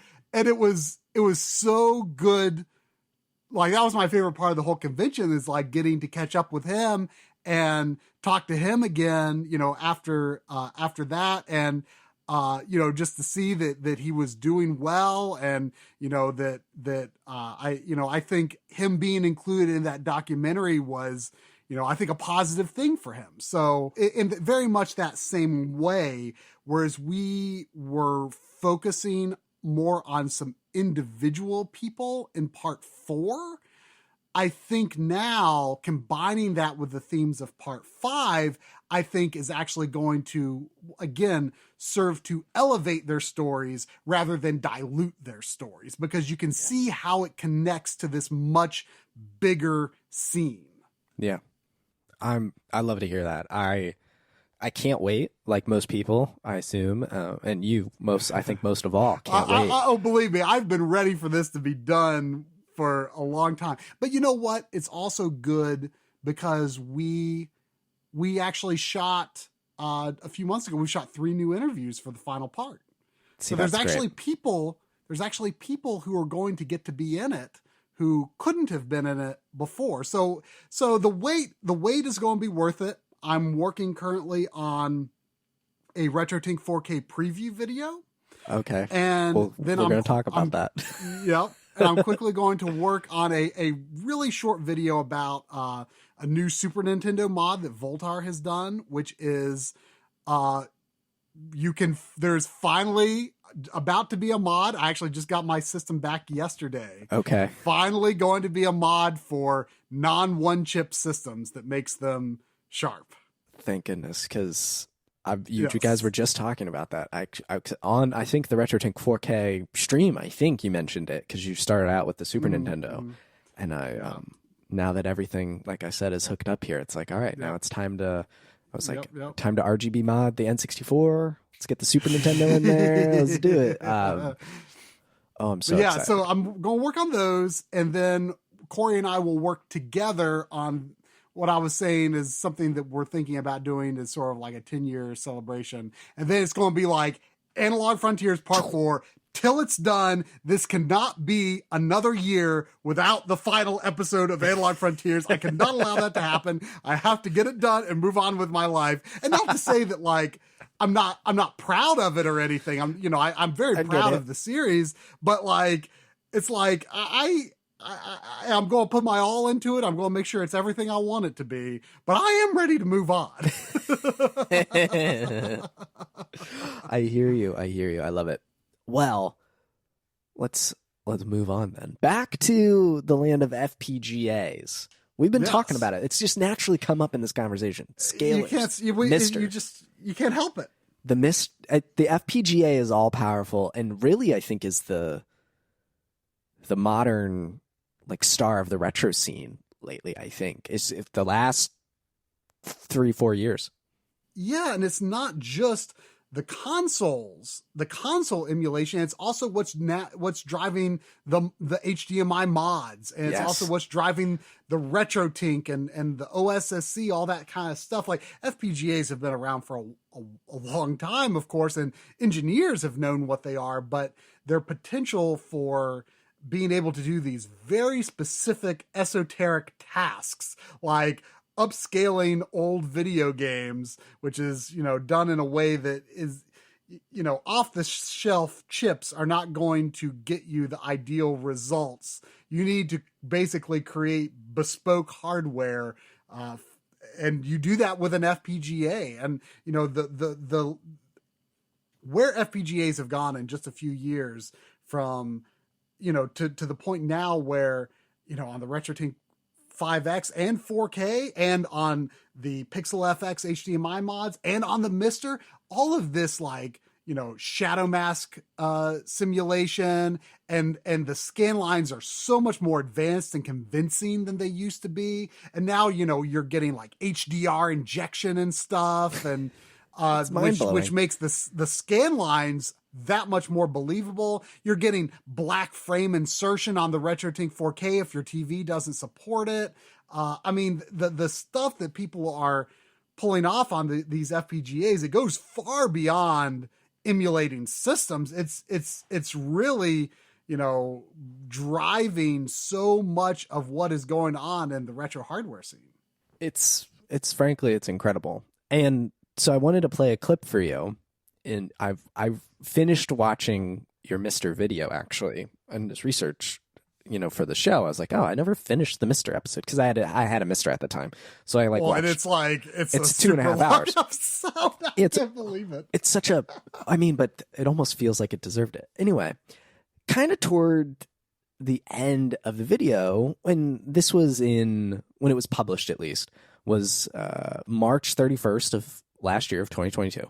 And you had this to say about future dreams for the Mr.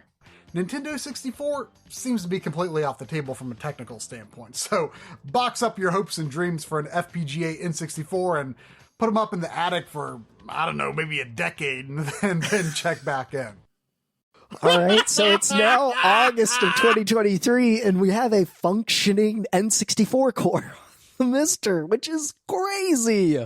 I can't believe, like, it actually really snuck up on me because, I gotta be honest, like, after finishing that video, I feel like Corey and I had an extremely all-encompassing view of like what was possible on Mr. at that time. Mm-hmm. And after finishing that video, we're just like exhausted and like kind of step away from a bit. You run the update script, every now and then, but like I had not really been paying that close attention. I'm like barely on social media. I don't really check that much stuff. I need to be listening to the Retro RGB podcast with more regularity than I do. But like a lot of things, like if like come and I'm like, wait, that's out now. And I saw something about, I don't know exactly how you say his name, FPGA Asm Spaz. Oh yeah. I don't know how you say it whatever his username is. I forget his real name off the top of my head. But he's done a lot of crazy stuff that people would have thought would not be possible on Mr. like the PS1 core. And I saw that he was developing a software emulator, but that was designed to be like a reference for an FPGA emulator. Like it was designed in such a way where it was really designed for hardware emulation, and it would just be too slow to run on a computer as software emulation because it wasn't designed that way. It wasn't designed for that. It was reference for his FPGA emulator. And I'm like, oh, that's really cool that he's got that going. And I saw people not long after that say like, oh man, what do you think about N64 coming out? I'm like, oh, I don't think that's really happening. Like he just made that emulator for future reference. And then like just a few weeks ago, a friend of mine who actually one of the co-founders of the Backloggery who got really into Mr. was like, dude, we're like weeks away from Mario Kart 64 being playable on Mr. I'm like, what? When did this happen? Like I did this like completely flew past me. And now I've seen these videos of like, you've probably seen something more recent than I have of like, the last thing I saw was like, clearly Mario Kart functioning, but like a lot of like, billboard textures were broken and stuff, but it was clearly basically working.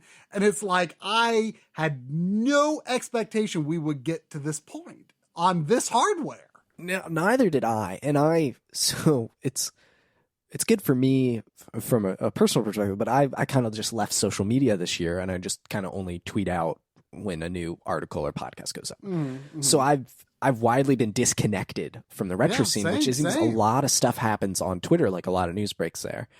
And so I added Retro RGB to my RSS reader. So I kind of now I'm getting the news articles there and it helps. Good idea. But it's just like all of a sudden it's like, oh yeah, N64 core is like making really good progress. Oh, N64 core is working. Oh, textures are loading in. Oh, this part of the N64 is working now. The audio now works. And it's like, he's just going so fast. I don't get it. He's an animal. It's unbelievable. And I'm sure like if there was, I don't know. I mean, I'm not really a technical guy. So, when I said that it wasn't possible. It wasn't based on like, oh, I know how many gates, logic gates are on the N64 and how much you've got available on Mister, and this type of RAM isn't going to really work for N64 because blah blah blah blah blah. I don't know that. I just know that because very smart people have said that. I thought the same thing that everyone was saying at the time. PS1 and Saturn are kind of the peak here. Like, it's as much as we can extract. At the time, they were like, maybe 3DL. Maybe. And now we're getting N64, which truly does feel like there's not, obviously you can't go past the N64. You can't get Dreamcast. There's no way Dreamcast is happening. Right. But then there's this whole, and I actually have not really done any research on this, but like there's this whole Mars thing now. I haven't even heard of that. So there's something called Mars that is this, that was just announced, that is this new, more powerful FPGA platform that, I think some people involved in Mister are part of it. And it's not, I don't think, I could be wrong because I've like not really looked into this. I don't think it's based around like something like the DE10 Nano, like a pre-existing board. Mm-hmm. Like I think this is going to be like bespoke PCBs with, FPGAs and other hardware, fitted onto it. So it could end up being very expensive. I don't know, and I don't know exactly what it's going to open up. But what I wonder is, are there shortcuts that had to be taken with how, like, I shouldn't say shortcuts necessarily, but are there, creative compromises that might have had to be made to squeeze like N64 into functioning on the DE10 Nano with the existing type of RAM and stuff that Mister can use? Would you be able to, maybe it would result in, the same end result to the user, but could you possibly do something with a bigger FPGA or a different RAM configuration? Could you do something that is perhaps more accurate to the original hardware? I'm just spitballing. I honestly don't know. I don't want to, I'm not trying to accuse anyone of taking like shortcuts with the current development. I'm speculating because I honestly don't know how it works, and I don't know what the advantages of a new type of FPGA could be. But I mean, this Mars thing, I'm sure it's going to be amazing, and I can't wait to try it. I'm sure it's going to open up a lot of more complicated arcade stuff, probably. But in terms of consoles, gosh, who knows? But what we know now, and I always like to emphasize this, just because something new is coming out doesn't mean, what you currently have suddenly becomes a bad product. Like, people shouldn't feel like, like Mister isn't worth it anymore because there's going to be this new thing. Well, for one, some of the newer products could be more expensive. Don't know. And certainly what Mister plays well now, it will always play well. And not only that, with the RetroTINK 4K, as long as you have a good signal from the source, it doesn't matter if it was only outputting, it doesn't matter if like this new FPGA thing could do 4K. You could output 720p from the Mister and get the exact same result from the RetroTINK 4K. Right. You could output the native signal from the Mister. You could output 240p or 480i over HDMI to the RetroTINK 4K and get the same result. Like, that's what's incredible. Like, a big focus for my RetroTINK 4K video. I'm sorry for shifting off the topic you're of fine. Mister again, but a big focus for that episode is going to be on, because this is what I've spent most of my time testing, just because it's what's new and shiny, is the HDMI input. That's what I wanted to really ask you about was, so again, everything's hooked up now, right? So when I got a new job last year, and there was like a little chunk of a sign-on bonus, and I went to my wife and said, can I use this to buy an upscaler? And I got the green light, and I got, the 5X Pro, because that was the thing at the time, and it meets my needs. And will still be a great product, because it is. The 4K will almost certainly be a good deal more expensive. It's still going to be a product that I believe is going to be made and sold and supported, because it's a different price tier. Not everyone is going to. I mean, we don't know what the 4K is going to cost, but it's probably under $1,000. Under $1,000 is all we know, and hopefully a good bit less than that. Hopefully. But that's all we know. That's all we know. But it will almost certainly be a good bit more, I think, than the 5X. So, people shouldn't feel bad just because the 4K is coming, right? So, but anyway, I'm sorry to cut off. No, you're fine. I don't feel bad. I mean, I still want the 4K.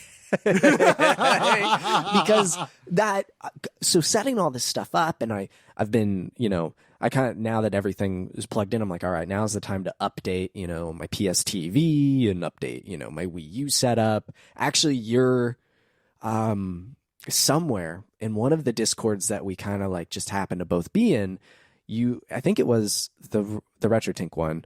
You were talking about, DS games on Wii U, and someone mentioned like new borders, and I was like, now I got to get these new borders installed, which is a whole process. Talk about managing your files. I had to like FTP into the Wii U to like add. It's nice, but it was a struggle. Someone was telling me that some of that DS stuff, homebrew stuff, is weird on the Wii U.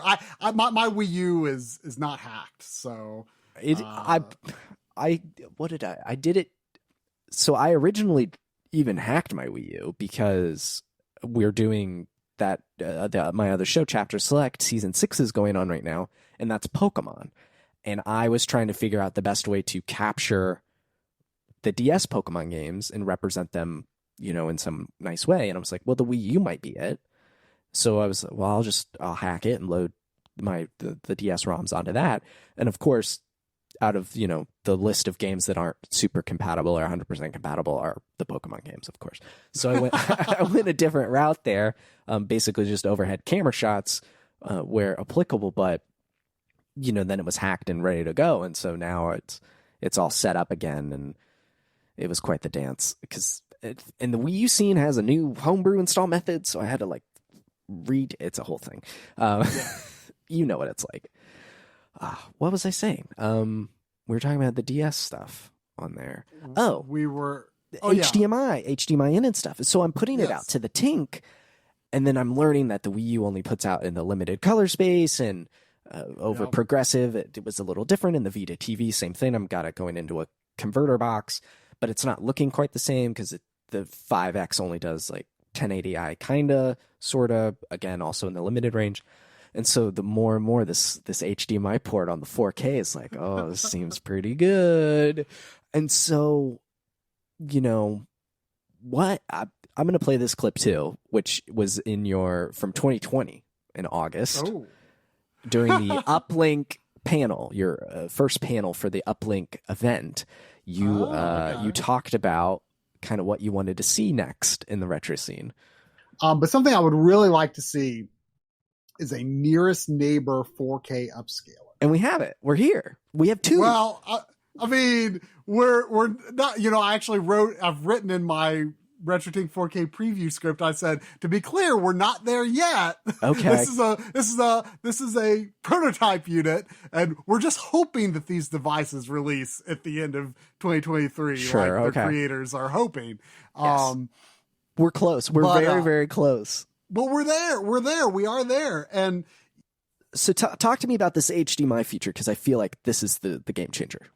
This is the game changer, I think. It's what I've spent most of my time testing. And, kind of as a bridge from what we were talking about, like, before about, your old FPGA systems, if you combine it, as long as the core experience is good, as long as you were originally having like, good scaling, or at least good options for your scaling from the source, and you got low latency gameplay experience, the emulation is accurate or whatever, as long as you've got a good experience there, you can make that experience as good as any other with an upscaler that is upscaling to your screen's native resolution.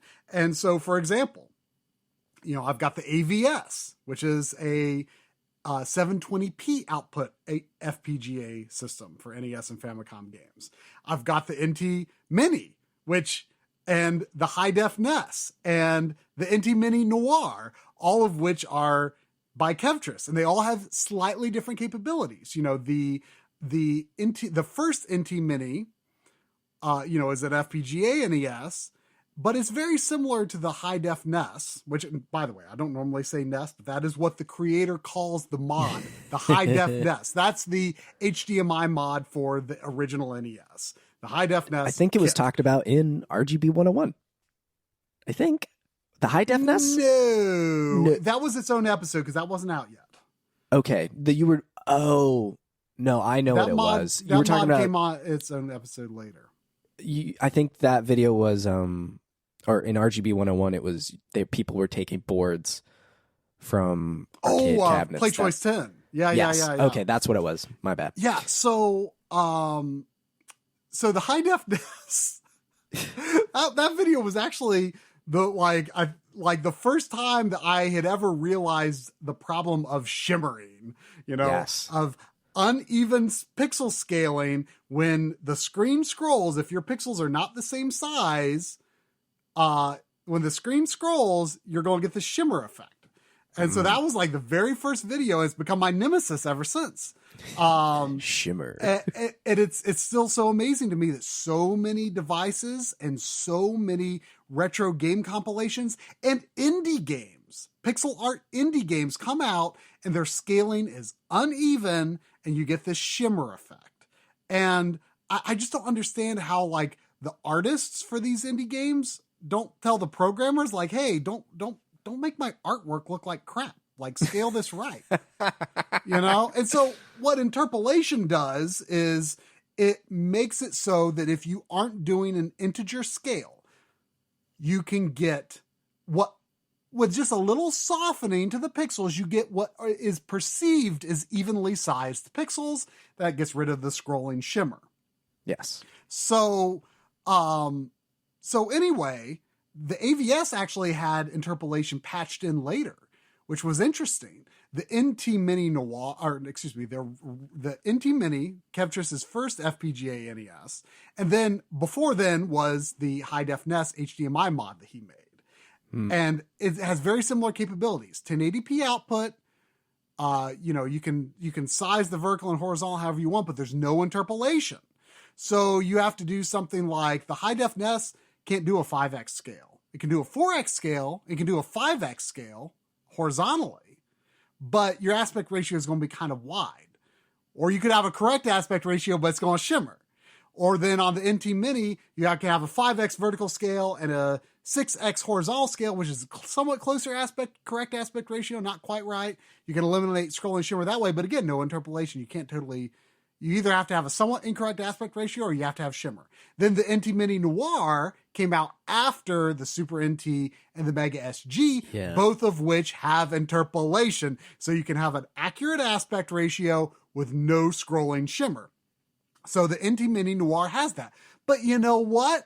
It don't matter which of those systems you have, because on the RetroTINK 4K, you can fix their problems. If you want hard-edged, razor-sharp pixels, as long as you scale the source correctly and then rescale it correctly on the RetroTINK 4K, you'll have the exact same looking sharp pixels, no matter whether your original output was 480p or 720p or 1080p. It doesn't matter if it had interpolation or no interpolation. You can make it look exactly the same as long as you use the right settings. And so in other words, here's something like the AVS, which is significantly more affordable than the NT Mini Noir. Oh, especially and on it the provides aftermarket price. Yeah, and you get a minimal latency NES gameplay experience with either device. You can get the same result from the Mister. In terms, at least visually, you can get the same result. So it's this, it sort of seems weird to call an expensive device an equalizer, but it kind of is if you think about it, because you think of the value that it adds to so many devices that you already own and the added longevity it gives those devices. So if analog releases like a 4K Super NT, I mean, I guess that's cool, but if you have a RetroTINK 4K, like, who cares? Yeah. Really? Right? It's so you don't have to keep chasing the next device. or this Mars thing. Say I was scrolling through their Twitter and I don't know, it says 4K output for the 444. I don't. It seems that's what they're implying or teasing here. But if you have a Mister already and you get a RetroTINK 4K, you wouldn't, unless purely for visual quality here. Purely for visual quality, you wouldn't have to upgrade to the next FPGA device. You could just keep using the Mister or your Analog Pocket or your Super NT or your PS3. You know, you don't have to necessarily RGB mod PS1 or not RGB mod, but HDMI mod something, because you could use your PS3 if that's, you know, suited your needs. It's exactly. It sounds so cool. It's and also, like, you know, some of these modern pixel art games, you can pre-scale. So you can use a feature called pre-scaling to set a lower initial resolution to then scale. So let's say we've got a game that's like actually pretty respectably scaled. It's, you know, or indie game or a emulated compilation. You know, it's got good settings. It's using like an integer scale. Now, like if you're on a Switch, for example, maybe the scaling is designed for 720p, or maybe it's designed for 1080p. So you might have to set your system a little different depending on the game, but you can pre-scale it, and you can fix games that perhaps had a blurry, that like maybe they were this really blurry scale, and maybe you didn't like that. Or maybe you want to add like a CRT mask effect or a scan line effect. You can pre-scale it. You know, if you were to just add scan lines to the raw 720p or 1080p source, their scan lines aren't going to be in the right place. Mm-hmm. But if you pre-scale it, like say it's a 240p game, and you set your switch to output 720p and then set your pre-scale to 1/3, and you've got 240p now, your scan lines are going to go in the right place. Mm-hmm. So, and not only that, there are games that have uneven pixel sizing that I have been able to fix by figuring out what is the appropriate vertical and horizontal pre-scale. And whether you want to play them with sharp pixels or whether you want to play them with CRT effects, you have the shimmer fixed. And that's been like a huge focus for me in my testing, because that's like, I feel like that, I don't know, like that's just like I feel born till I test this stuff. Like this is what I was meant to do. Like this is what I've been complaining about all these years, all these poorly scaled games. Like you know, we're good friends with John Linneman from Digital Foundry, and like we've mused with him. Like we need to like develop like a standard. Like say like, hey developers, this is how you should treat your pixel art. Yeah. And on top of that, I feel like we can, with something like the RetroTINK 4K, I feel like we can make a preservation argument for, even if this is not exactly how you, the developer, want this game to look right now. Like maybe you have a reason for doing some sort of weird scale, or maybe you just really like the soft, blurry scaling. At least give us the option to scale things this way, because from a preservation standpoint, you in the future, if we get an 8K upscaler or other upscalers in the future, from a preservation standpoint, the more pure access you give us to the pixels of your game, the better we can make it look in the future. Whereas if you kind of give us something that's a little screwy from the beginning, it limits our options for how we can improve this for future display technology. Yeah. I just keep thinking about like how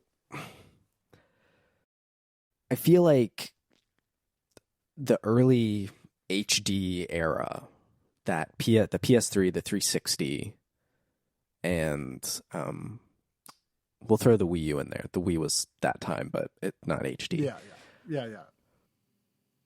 I feel like that's kind of the landlocked generation. It was this step between the PS4, Xbox One, and PS2 and the Xbox. And things are just stuck there. And really right now, those stores are shutting down. You know, I mean, the Wii's been gone for a while, but the Wii U and 3DS just closed this year. Sony tried to close the PS3 and the Vita, I think last year or the year before, but they at least and there's games slowly going away from the service, even though they didn't close the store. Yeah, there's, you know, things are just disappearing. And then the Xbox store is closing next year, the 360 store. And then there's so many games on them. And Xbox, you know, they did their backward compatibility program for a few years, so there's at least an emulation option on official hardware, which is nice. But the PS3, there is no way to play it, well, outside of emulation on the computer, which I hear is getting quite good. My source for that would be John Lemon when he did his little video explainer. Exactly. Well, he's got way better GPU than I have, so. Way better than me. And this feels like the device, and perhaps the more 4K will be as well. You know, that's kind of the other 4K scale that was just announced. Right. We just haven't seen anything from it yet, so you don't want to assume or say anything until we can see things. But this feels like a way to.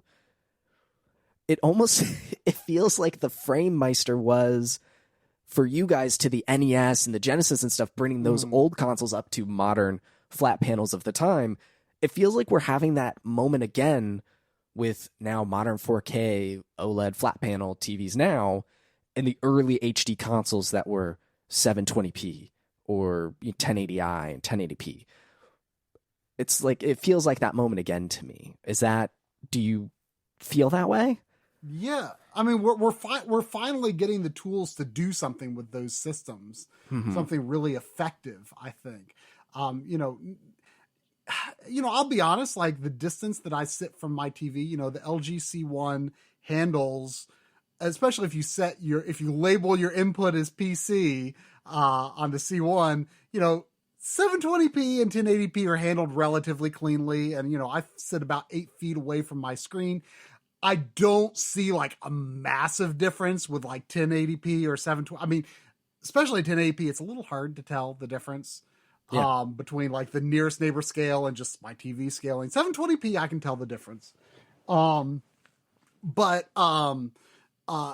know, it's also like, you know, it's just such a better way to capture this stuff and present it online. It's a better way to preserve the core visuals of those games. I think a lot of people are going to say when they see like PS3 games upscaled, though, I think they're going to say like, oh, well, it just makes the aliasing more visible. And, you know, I mean, you know, there's the whole, like, there's the M Classic, of course. I don't know where you stand on the M Classic. It's not a tool for me, I don't think. Yeah, same with me. It does something, though. It does do something. Yes. But my perspective on it is, if you look at a still screenshot or just, you know, a still screen in a game where there's not a lot moving, like you're like, yes, I can see some areas are smoothed over, that there's not as much of a stair step. But here's the thing. Once that image is in motion, there's still this, like, the warble to, like, the aliased edges. It's just, it warbles in a different way than it does without it. But it still warbles. That's just my perspective. Like, I see that, and I'm like, I don't see this as effectively less aliased when the game is in motion. Like, I still see, like, you know, low detail sort of sparkly effects on, like, you know, something that might be on the character's clothes or something. Like it just doesn't look that different to me. And so from that perspective, I don't think, you know, like those generations like had either very little or very rudimentary anti-aliasing techniques. It wasn't really until like the middle of like the PS3 generation that you started getting more like really clean, like temporal based like anti-aliasing solutions.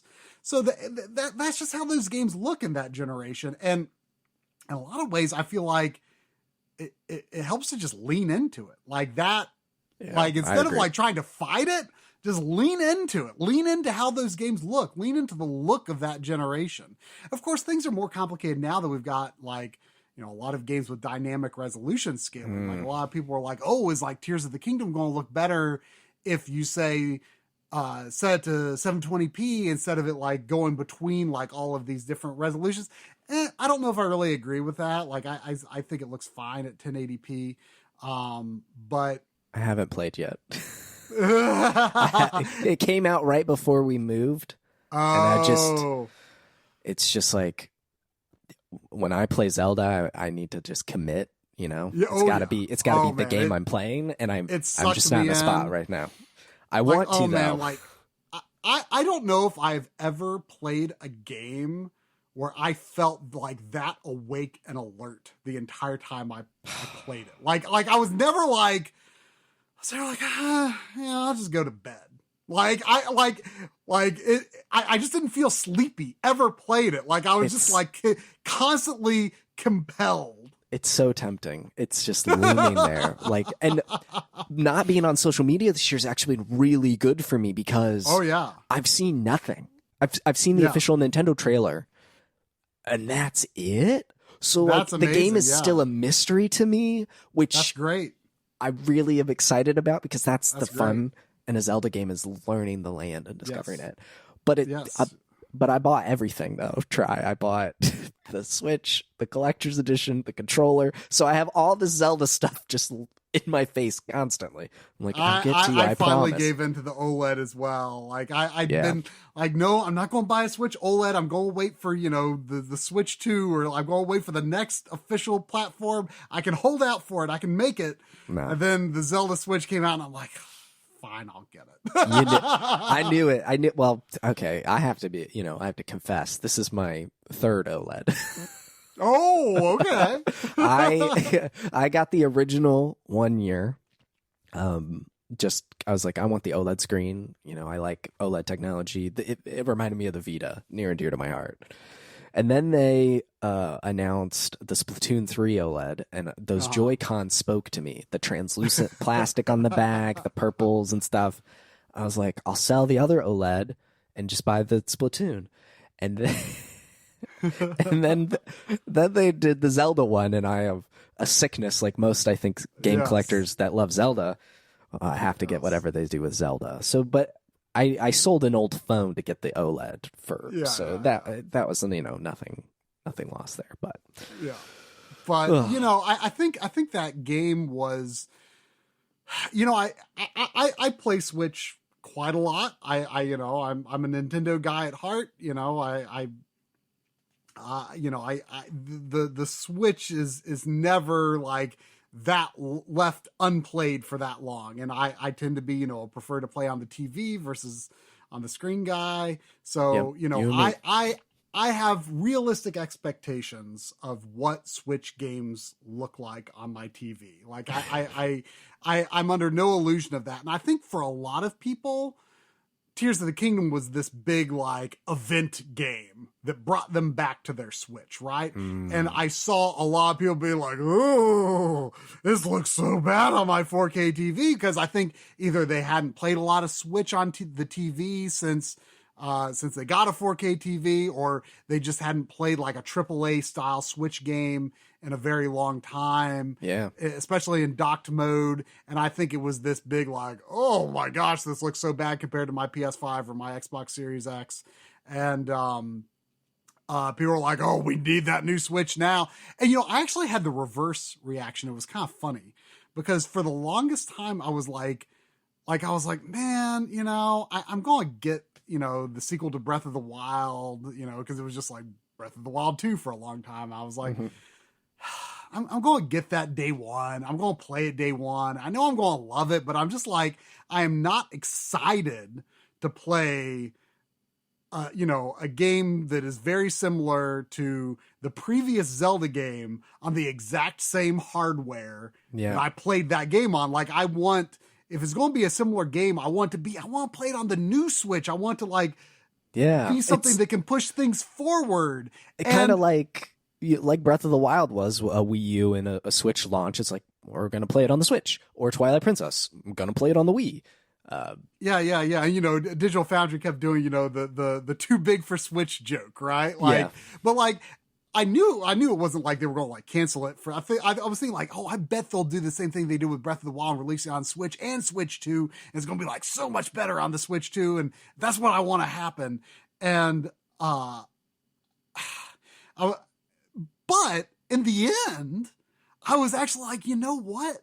I am glad this ended up being just a game for the Switch, because I am so like, I'm it's very easy for me to put games in context. That's why I can still look at an NES game and be like, oh my gosh, I can't believe what? That's crazy if they did that on NES, right? Like, like I can look at an NES game and still think it's like beautiful, impressive, and blow my mind.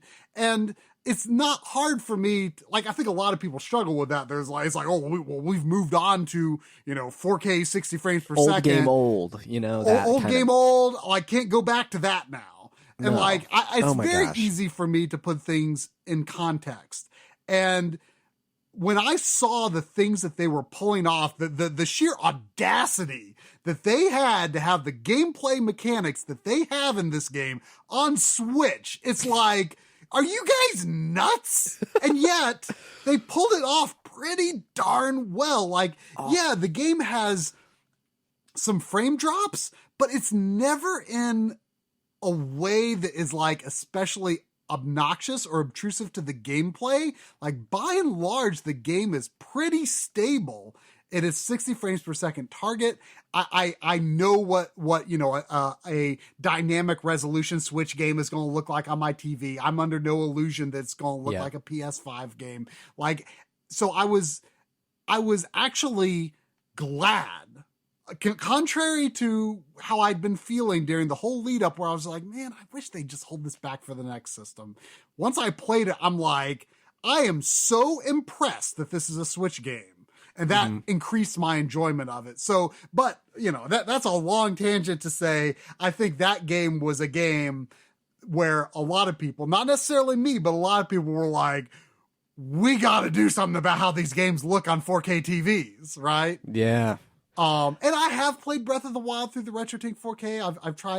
I've experimented with downscaling. I've experimented with adding scan lines and different, softening filters. And Mike is saying that he wants to have like more like different options for smoothing than what's already there. I mean, I mean, how the 5X has gone. I mean, I'm sure there's going to be a lot of new features and, stuff that, between now and launch and even beyond launch. So when he says he wants to do something, I believe him. Yeah. But I've experimented, but like, I haven't really settled on anything where I'm like, yes, this is like clearly a comprehensive improvement to the game. But again, I know what I'm looking at when I look at a Switch game on my TV. I didn't find anything that was like, yes, this is definitely better for Tears of the Kingdom, playing it this way. But some people might try like outputting it at 720p. They might try different vertical or horizontal filters. They might even try. There's an effect that you can make, like if you're outputting 720p, you can like have like this LCD overlay that makes it look like your 4K TV is a native 720p TV. Like, it makes like the pixels all be nestled cozily within their own little part of the pixel grid, that makes it look like, a 720p TV. So, some people might really like that. I don't see myself doing that with like 720p games necessarily, but a lot of people might really like that. I really like how they look with Nearest Neighbor. I actually just played through Nier Automata, PS4 version on PS5. I played through the whole game. Well, I maybe played like 4 hours before I got my RetroTINK prototype, but I just used Nearest Neighbor scaling and the HDR effect, because I think the HDR injection it does is like so much better than like what PS5 does with, because like, PS5 has that just like auto HDR everything. If you play a game that does not support HDR, you can have the PS5 output it as HDR. But the control the RetroTINK gives you over how many nits and the gamma correction that you might need for black frame to compensate for like black frame insertion and stuff like that. Because Nier Automata it targets 60 frames per second, doesn't hit it on PS4 or PS4 Pro, does on PS5. So I was able to play on PS5 with black frame insertion, which increased the motion clarity significantly, and thanks to the RetroTINK, it was really the HDR that made the experience more so than even the nearest neighbor upscale. Because, again, I'm sitting far back. It still looked pretty good even without that nearest neighbor upscale, right? Mm-hmm. But the HDR made it so I could make the picture just as bright as if I wasn't using black frame insertion at all. So that was actually a major enhancement to my experience in a game that you might not think of as a game to use with the RetroTINK 4K, and on a system that you might not think to use with the RetroTINK 4K, because that game is only 1080p anyway, right? But I, output the PS5 as 1080p to the RetroTINK 4K, and I was able to get benefit playing, a relatively modern 3D action game. Yeah, it's actually, it makes me just think, like, what needs to be plugged in the TINK, like what's this daisy chain of cables, when do you take the PS5 out of the TV and put it into the TINK or the Xbox Series X? Like, when does that putting it down to 1080p, but then using the TINK to upscale it, when does that? I mean, I've been thinking about how like the Series S, even though like I feel like of all the consoles that exist, like the Venn diagram of the Series S target audience and the RetroTINK 4K target audience is probably the smallest overlap of like any system. But at the same time, I think they're great partners because Series S games are going to be rendering at a much lower resolution. You don't lose that much outputting them at 1080p, or even 720p maybe. There might be some interesting things you could do with that. Plus, like, think of all the Xbox 360 games you could play that way. Most of those don't have a 4K upscale in backwards compatibility mode. Most of them are still 720p. So set your Series S or Series X to 720p. You can get a great experience with, on those new Xbox systems, for those Xbox 360 games, you get a smoother frame rate than you would get on original hardware, but you can upscale that original resolution in a way that looks really, really clean. Man, it sounds so crazy. It just sounds nutty. Like the HDR combined with the slot mask one day our tube TVs won't work very well. Like my, I have a Trinitron over here and I can't find anyone locally to come in and calibrate it. And I'm too terrified to open the thing up to try and do anything. And so, I've got, it's kind of squiggly up at the top and there's some rainbow color blending things. It's just not center, you know how it goes. And it's like, well, eventually one day it just won't turn on or something will truly be wrong with it. And I'm really going to be stuck. But these tools, even just the 5X Pro or the Mister, really feels like it's giving me the tools, the means to capture the way I remember these games looking or how the games were supposed to look. I think one of the most compelling images that I've ever seen, and I think it gets passed around quite a bit, Wobbling Pixels over on Twitter. Who has a RetroTINK 4K prototype as well. He does. He's one of the people. You got to see everyone in the TINK who's got them. They're these mythical, like, foot-long boxes that are floating out there. I have a feeling your next 3 podcast guests are going to be some of these people. I've been thinking about reaching out to Mike maybe, but he seems so busy. I don't know. I would love to, but so Wobbling Pixels did this comparison of here's raw RGB scaled output of like Castlevania and Dracula's face. And then he shows you it on a CRT and just there's detail that's lost when you don't have the scan line, the way it was intended, which is that's what the artist was doing, right? Like Dracula's eyes like bleed out to look this red wideness, but it's really just one little red pixel. And scan lines have notoriously never really quite looked right, kind of, I think, up until these last couple of years. But now I feel like we're getting really close to Yes. accurate CRT visual replacement. Yes. You know, because PVMs and BVMs just get more and more expensive every year. Really missed the boat on that. And CRTs, same as well, eventually. You know, I saw a dinky little, I don't know, 9-inch, just regular consumer CRT at a store for like $60-$70, you know? That's not, you know, and it's also how most people know how to hook up these old consoles, right? Because more and more modern TVs are dropping analog, even just the ability to buy adapters to plug in analog stuff.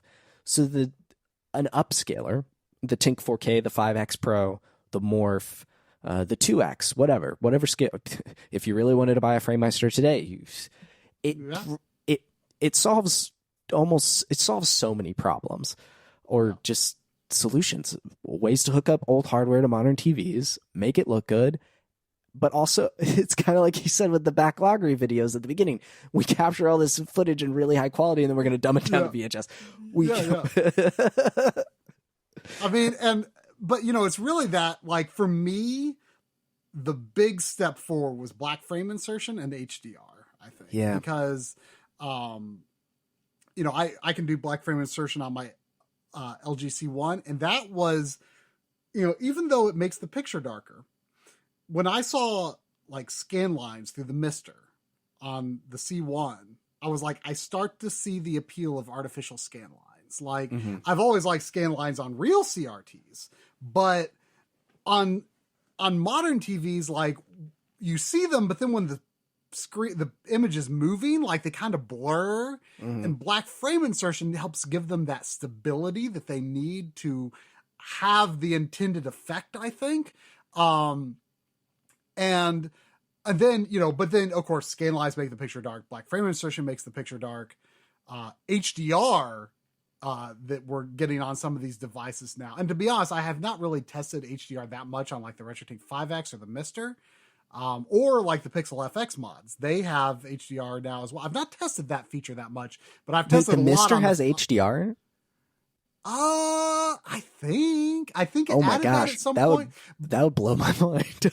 But I have like, tried I it think on the there might 5X, but it's. I think there you might be tell some me what caveats. I think it's maybe. only HDR. It's only HDR 10. I know that because it pops up when when you switch it in the LG, the C1, it pops over. And I think HDR 10 has some limitations. Like, it's not that full blown. Right. HDR. Well, it is HDR. It is HDR 10 on the 4K as well, but I think it might be. There is a difference. It might be at a fuller bit depth, I think. So you might. Okay, that could be it. Have more accurate, like, color translation and less risk of like adding like banding artifacts or anything like that.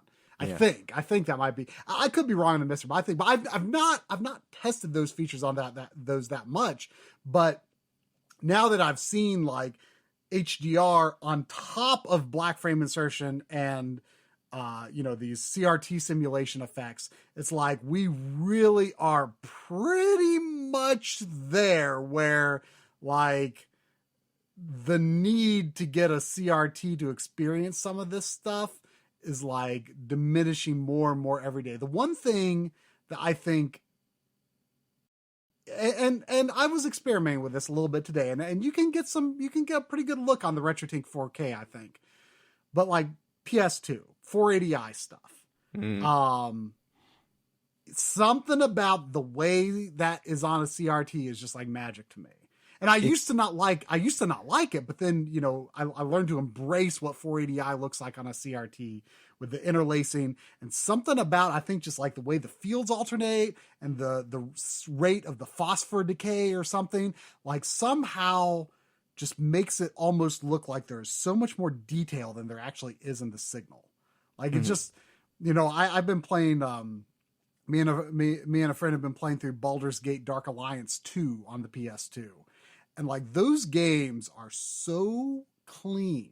If I'm not mistaken, they actually are derived from a 720p frame buffer internally before being output at 480i.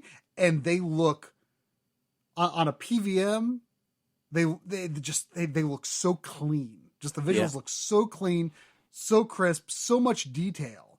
And I feel like no matter what deinterlacing technique you use, that feeling doesn't quite translate when upscaled. But that said, I was trying like an RGB slot mask on the RetroTINK 4K with my PS2 today. And I'm like, that's getting there. That's getting there. Maybe 480i is pretty good on here too. That's music to my ears. So yeah, I mean, we are definitely getting to a point where, I love playing on my CRTs.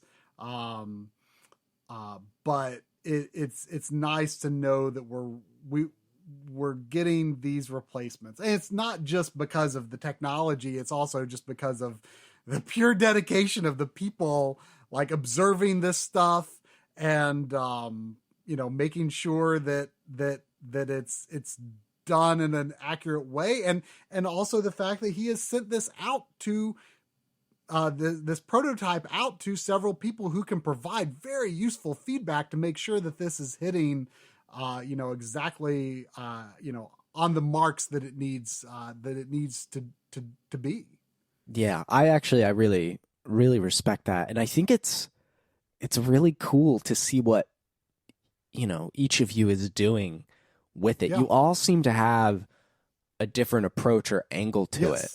Yes. I like John Lenneman. He tweeted out. I do remember this because it was kind of like the early buzz of the announcement. So I was like, what's going on?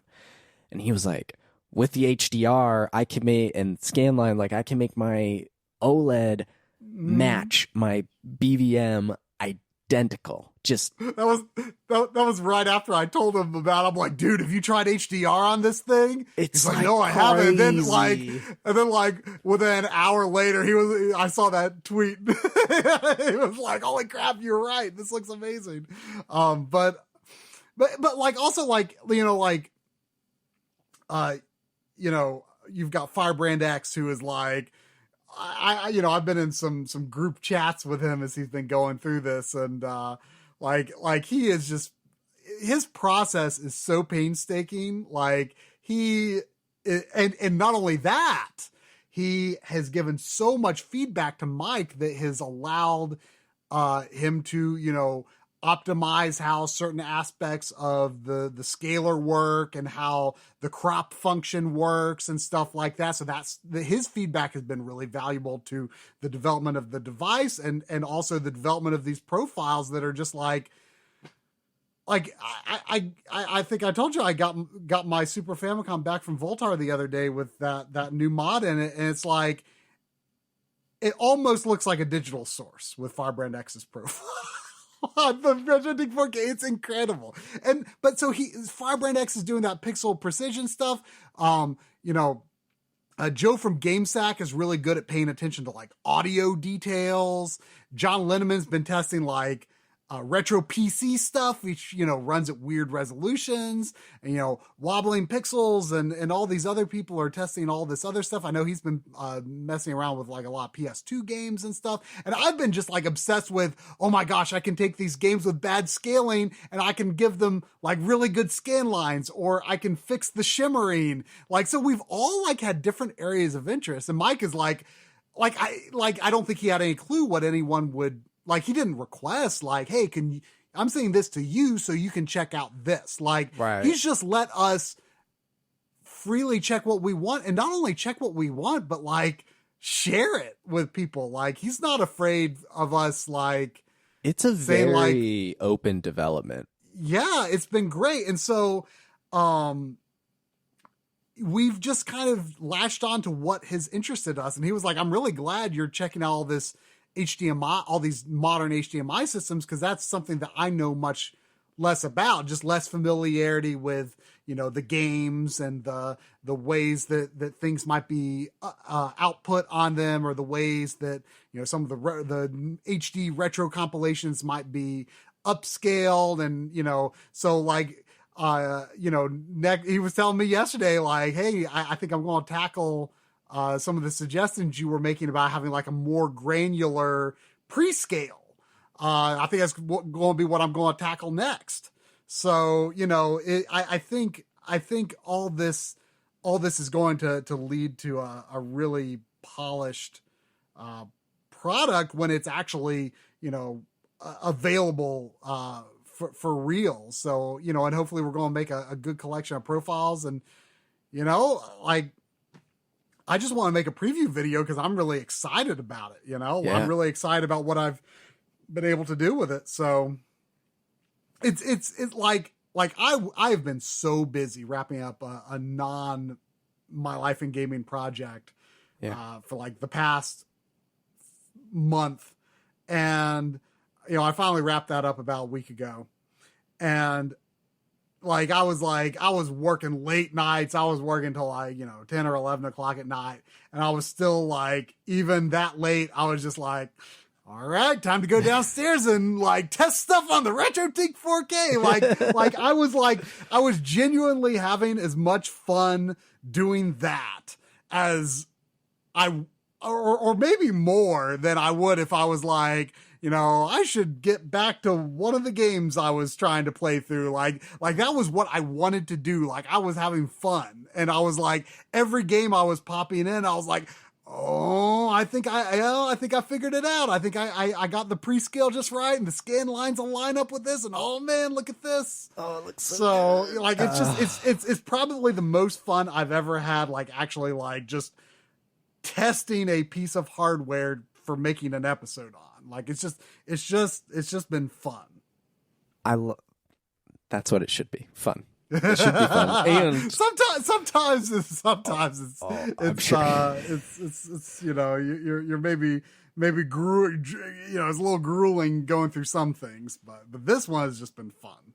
Good. I'm glad to hear it. Do you ever think that you know, starting this YouTube channel, this, you know, you wanted to do this from the idea of I'll make my own 3D characters in my own little Homestar Runner world to I should do a YouTube channel to finding a friend like Corey from the Backloggery to now you're essentially, while you're not a developer, and I'm not either, you're actively helping develop a piece of technology, one tool of many, hopefully, that really I think is going to help define and shape playing retro games on real hardware, at least, you know, for the next decade, kind of like the FrameMeister has.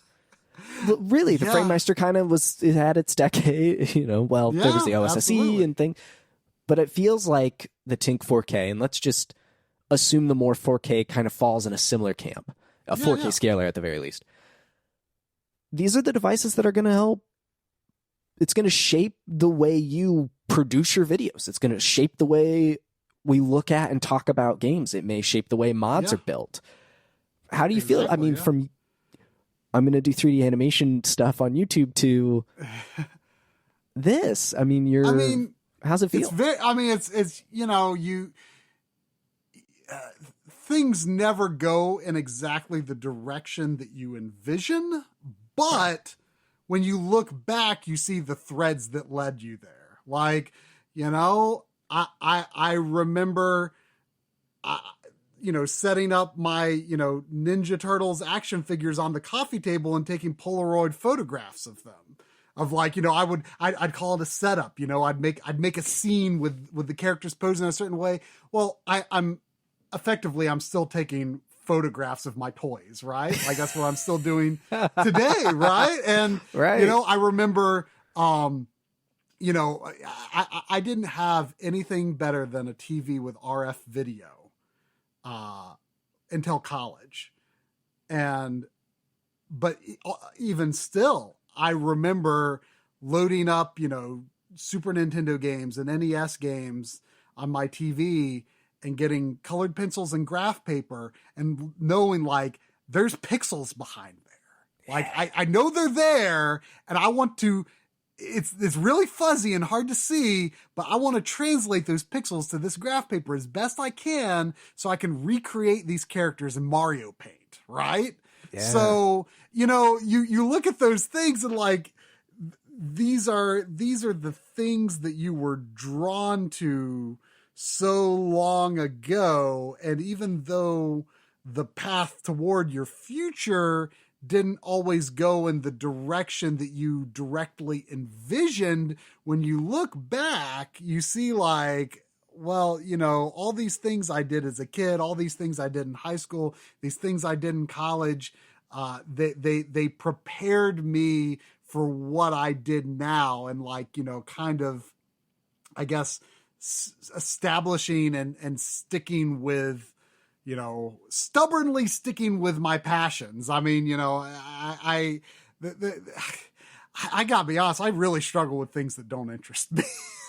So I don't know if I had a choice to do anything but video game stuff, you know? Yeah.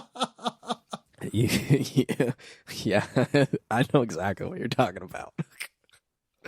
Oh my goodness gracious. Well, I think that does it for this episode. I mean, yeah, that more than does. I warned you that I was going to ramble and this was going to go much longer than you're used to. I love it. I could keep talking about it, and I would love, you know, to talk again someday. But I think that wraps it up for us. So, you know, Marc, my brain's confused sometimes because like your name is Marc, but your videos, it's always, we talked about this before the show. So yeah, it's just, you know, it's what I've gotten stuck with on the internet, you know? It's okay. So. Yeah. Well, Marc, where can the people find you online and check out all your work? Obviously, My Life in Gaming. You pop up on Digital Foundry every now and then. You're over there with John. Yeah, that's right. Yeah. We've done some collaborations with Digital Foundry. You know, I've been enjoying doing the Let's Plays with John Linneman. Those have been fun. We just released one on Sonic 06. I watched that today. What was this? What did Sonic say? It's no use. It's no use. It's no use. Yeah, that was, you know, to be honest, we recorded that back in like March, and didn't actually get it edited until very recently. So when I was going through that, I was like, man, like, I forgot how funny this actually was. It was actually pretty funny. But yeah, so yeah, sometimes appear on Digital Foundry. You know, in addition to My Life in Gaming, you know, we do our videos when they come out. We live stream every Sunday night at 8 p.m. Eastern time until about 11 p.m. or so. And the Backloggery, I stream on the Backloggery channel, Twitch channel, twitch.tv/Backloggery at 7 p.m. Eastern on Mondays until about 11 p.m. or so.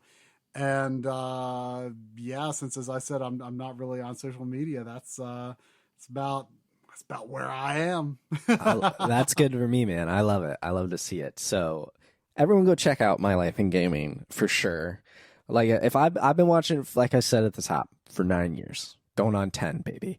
And every video is a treat, man. When it pops up, I'm like, yeah, let's go. And they're always like long and meaty, and they're so interesting. Like even the most recent one up there is that was a Corey video for sure, because the Veacher AR glasses or XR or whatever they call them. And the thumbnail, hilarious. Oh yeah. Well, we normally don't do thumbnails like that, but we're like, let's just do it for this one. It's too funny not to. I mean, the best thing about that whole video was like he hated that video, and I was like, dude, it's funny. I think this is really entertaining. I enjoyed watching it. He was really annoyed with it. He was just like, it's not interesting. People aren't gonna like this. This isn't gonna be what they're expecting after there's been such a long gap in videos.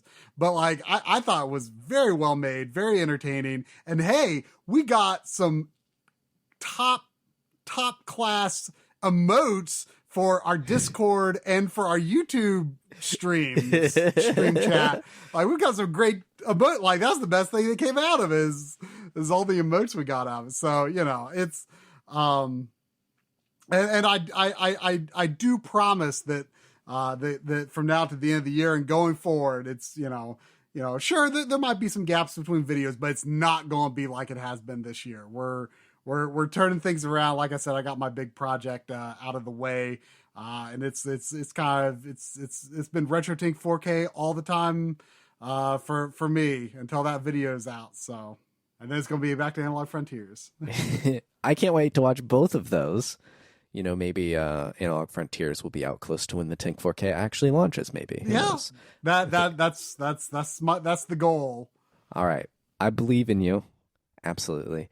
For me, if you'd like, you could check out my other podcasts, Chapter Select, where Logan, Moore, and myself, we bounce back and forth between a series of games, exploring their evolution, design, and legacy. Right now, Season 6 is going on. We've got the mainline Pokemon games, which I really hadn't played all but 2 of them. So it's been a very interesting season to explore.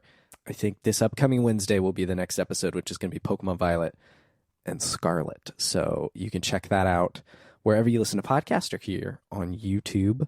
There's also Super Chapter Select, which gets you access to longer episodes and exclusive bonus content like our battle series. We're battling in every Pokemon game along the way as well.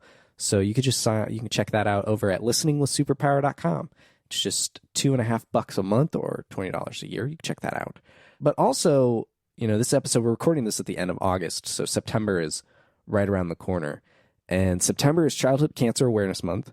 And the fine folks over at Relay FM, a podcast network, they every year, you know, get their community together to raise money for St. Jude to help end childhood cancer and research and development over there. And so as a part of that this year, I'm going to be streaming every Thursday night at 7 p.m. Eastern. All the Mario Kart games, going to work my way through every course, every cup, every track through every Thursday night, chip my way through those games to help raise money for St. Jude and the fine folks over there. So if you could come check that out, that would mean the world to me, and I imagine the kids as well. But thank you so much, Marc, for joining me this evening. Until next time, folks, adios. That was an absolute treat. I felt like I got my own little private episode of my life in gaming there. So good.